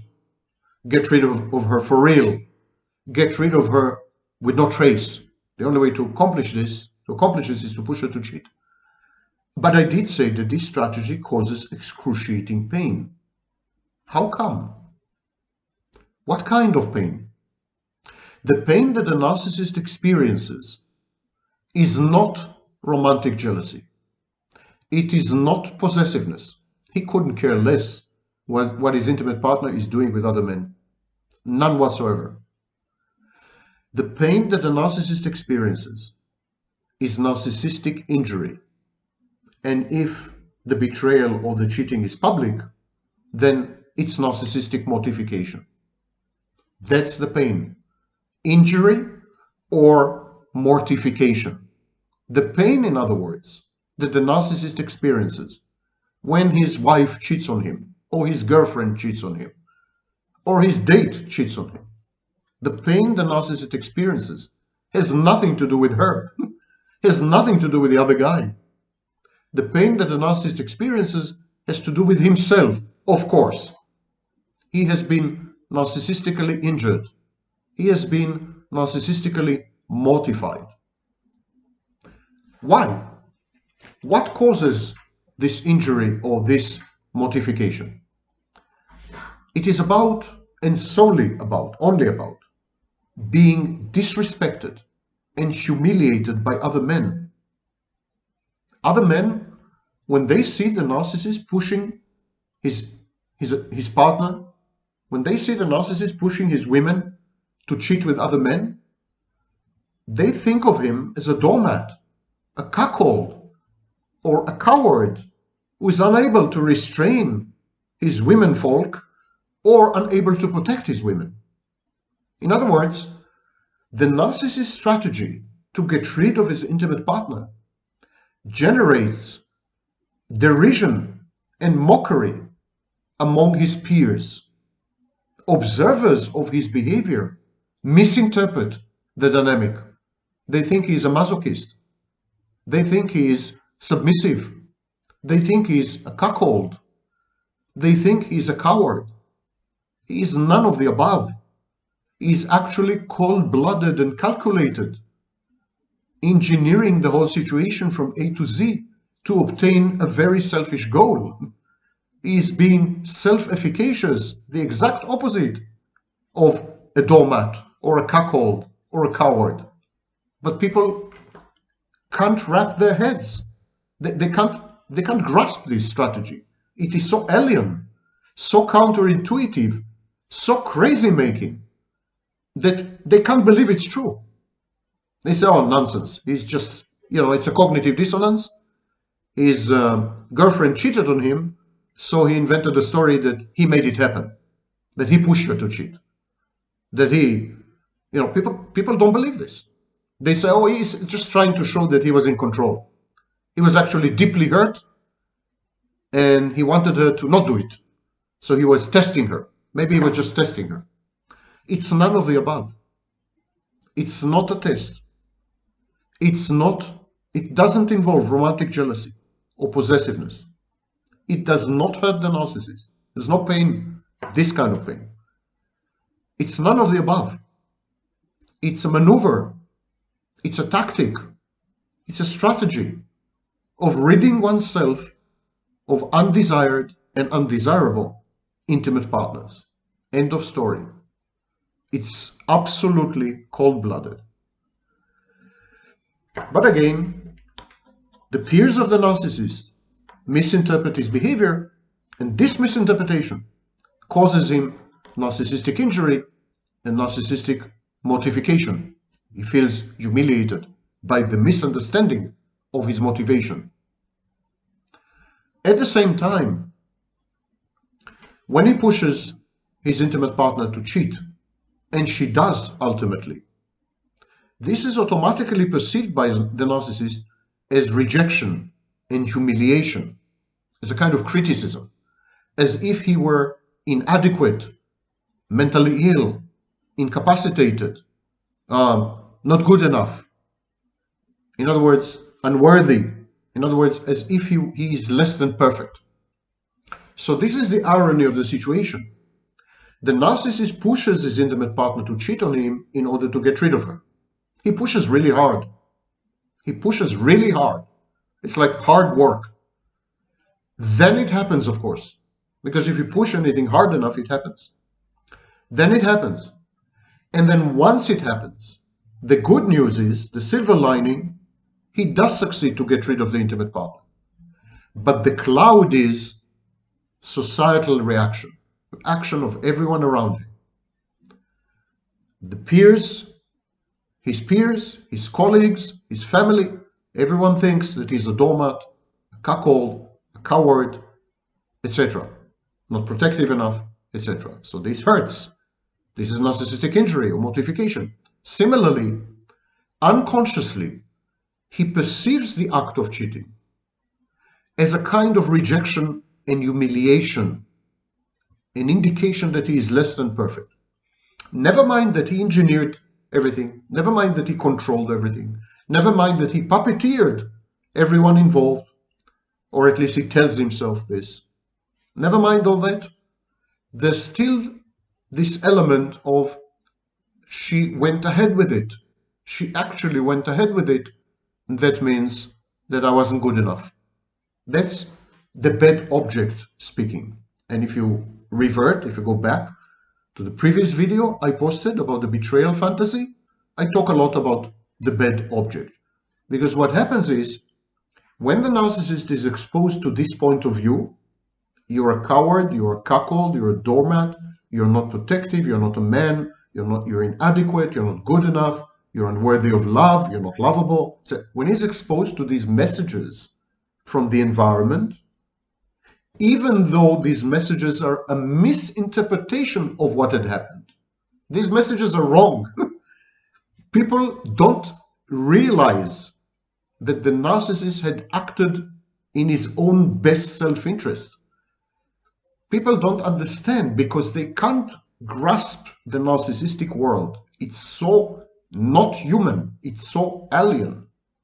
But then, because the narcissist is crucially dependent on input and feedback from the outside, because he is subject to internal regulation of his sense of self-worth, for example, because he builds his identity on the fly from narcissistic supply and bits of attention, because he's a kaleidoscope of other people's gazes. Because of all this, he willy-nilly, unwillingly, internalizes their fallacious, wrong point of view and comes to regard himself as inefficacious, helpless, unlovable, obsequious, unworthy, ugly, craven, doormat, coward, etc., etc. Actually, in his own mind, he had been cuckolded. He knows it's not true, because he knows that he has done everything intentionally, with a plan in mind. He knows that all the steps that led to the cheating were his own doing 100%. So he knows that he's the mastermind. He knows that he's the puppet master. And yet, because the narcissist always internalizes other people's gaze, other people's point of view, he is forced. He has no defenses against the alternative, fallacious, wrong view of what he had done. And he internalizes it. And then it feeds into his harsh inner critic. It kind of fuels his sadistic superego or bad object introjects. It amplifies the shame that underlies narcissism. Because narcissism is the outcome of shame. You should read work by Masterson and Lydia Rangelowska and so on. It's intimately connected to shame. So narcissism is a shame, a reaction to shame, a defense against shame.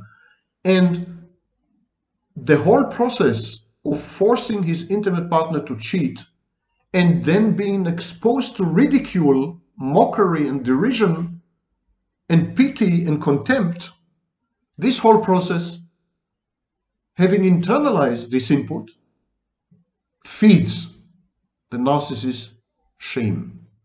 The furnace in which the narcissist burns eternally, his own inner hell and inferno. The shame then erupts out of control, like so much magma or lava out of a volcano. The shame consumes the narcissist to life-threatening proportions. The narcissist could easily become suicidal. So it is so bizarre, because the narcissist, to recap, see how strange, how mind-bending this is. The narcissist wants to get rid of his intimate partner. He pushes her to cheat. It's all he's doing. It's all his plan. He's utterly in control. He pushes her to cheat. Then she cheats. Then other people mock the narcissist. Then, instead of saying to himself, they don't know what they're talking about. This is not true. I know what happened. I made it happen. Instead of doing this, he internalizes the point of view of other people, their gaze, their ridicule and mockery and derision, internalizes it. He internalizes all these because he is used to feeding off the feedback and input of other people. He is used to reconstitute himself on the fly based on other people's input and feedback. He can't help it. It's a reflex.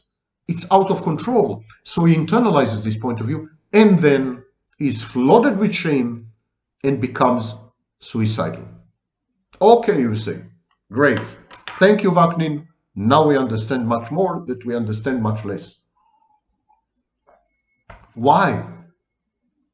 Why not change the strategy? Why continue with this potentially life-threatening game? Mind play and power play. I mean, why? Mind game and power play. Why? Why not learn from experience and never ever do it again? And the answer is the shared fantasy. The narcissist's only meaningful relationships are within a shared fantastic space. It's known as a shared fantasy. It was first described in 1989. The shared fantasy of the narcissist is highly addictive.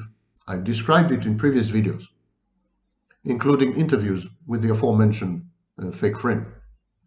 So shared fantasy is highly addictive. The partner gets addicted to the shared fantasy. And when the partner is cut off, this generates stalking behaviors. Stalking behaviors. The intimate partner cannot let go of the shared fantasy and of the narcissist.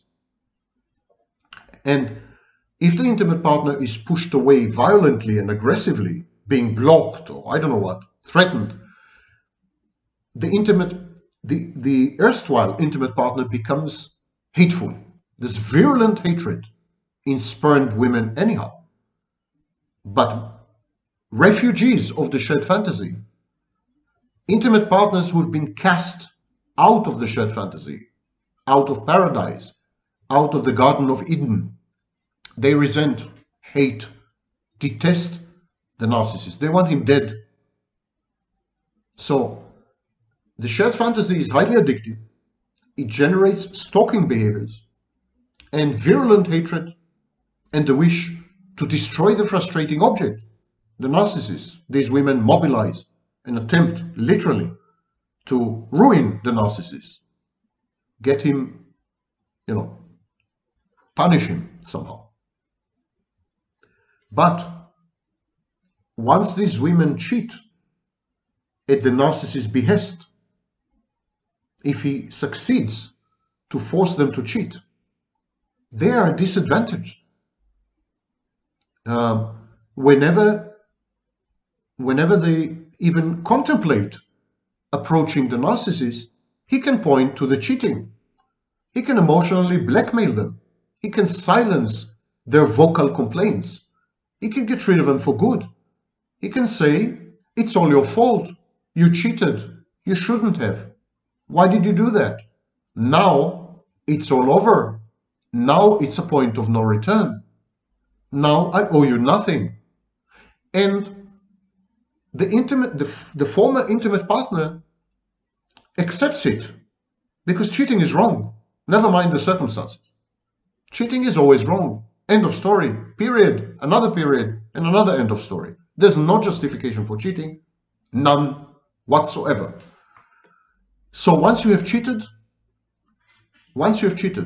you're morally compromised. You're not in the position to make demands. You're not in the position to require the fulfillment of promises, however broken they may be. You cannot complain. So the cheating puts a Chinese wall, a firewall between the narcissist and his former partners, protects him. It's a defense. So this is not about masochism. It is just the effective dissolution of the shared fantasy. To effectively dissolve the shared fantasy, you need to force your intimate partner to cheat.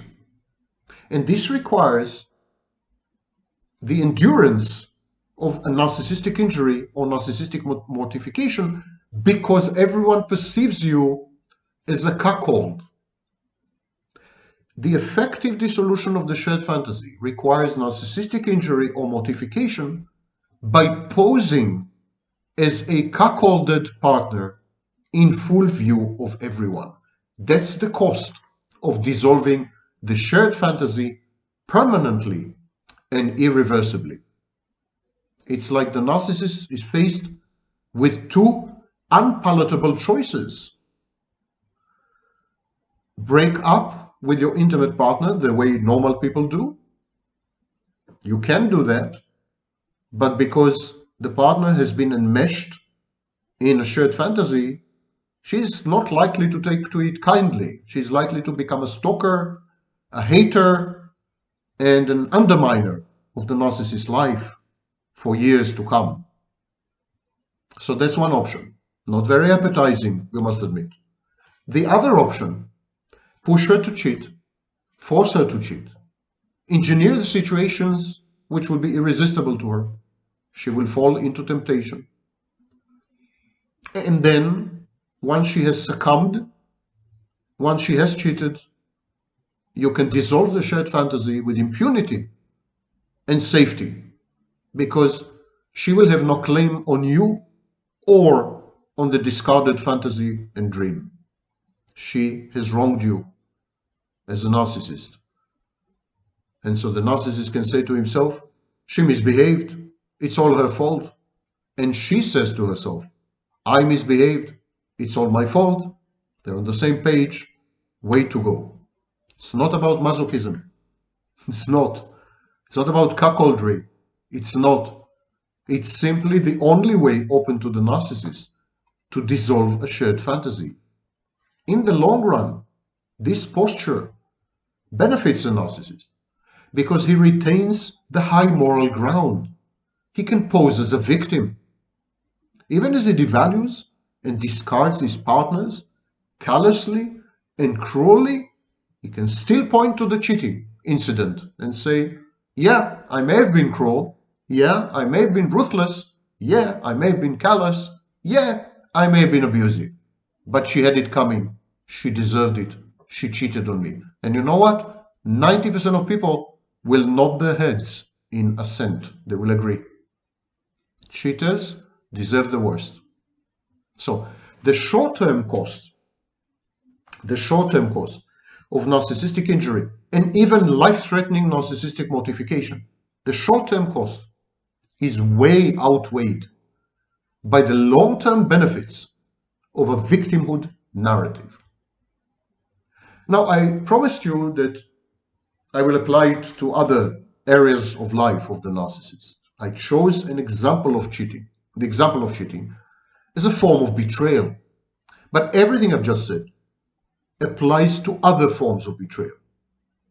The narcissist uses a variant of this strategy in all intimate settings, for example, in friendships, in all interpersonal relations, for example, with colleagues or collaborators. Once a narcissist deems someone undesirable, for example, the narcissist thinks that he has been mistreated somehow, or the narcissist thinks that the usefulness of someone is over, it's become a burden. Once a narcissist decides that someone is undesirable, the narcissist entraps them. He creates a trap. He introduces irresistible temptation. In Hebrew we say, you shall not put an obstacle ahead of a blind man. Bifnei iver lo tasim michshol. So this is what the narcissist does. He spots the vulnerability of the person he wants to get rid of, and then he interposes, he presents an irresistible temptation. He entraps the person. And so then the person fails, having succumbed to the temptation, and the narcissist can say, you see what he has done? You see what he has done? No way. I'm in the right. I'm on the high moral ground. I was the victim. So the narcissist applies this strategy in all his relationships. He engineers situations which set people up for failure. People he wants to get rid of, he sets them up for failure. And then they fail inevitably because he knows exactly which buttons to push. They fail inevitably. And they're gone. They're history. He causes people to betray him ostentatiously, in full view, so that they have no refuge or sanctuary. They cannot even explain themselves. They simply acted wrongly. What can they say?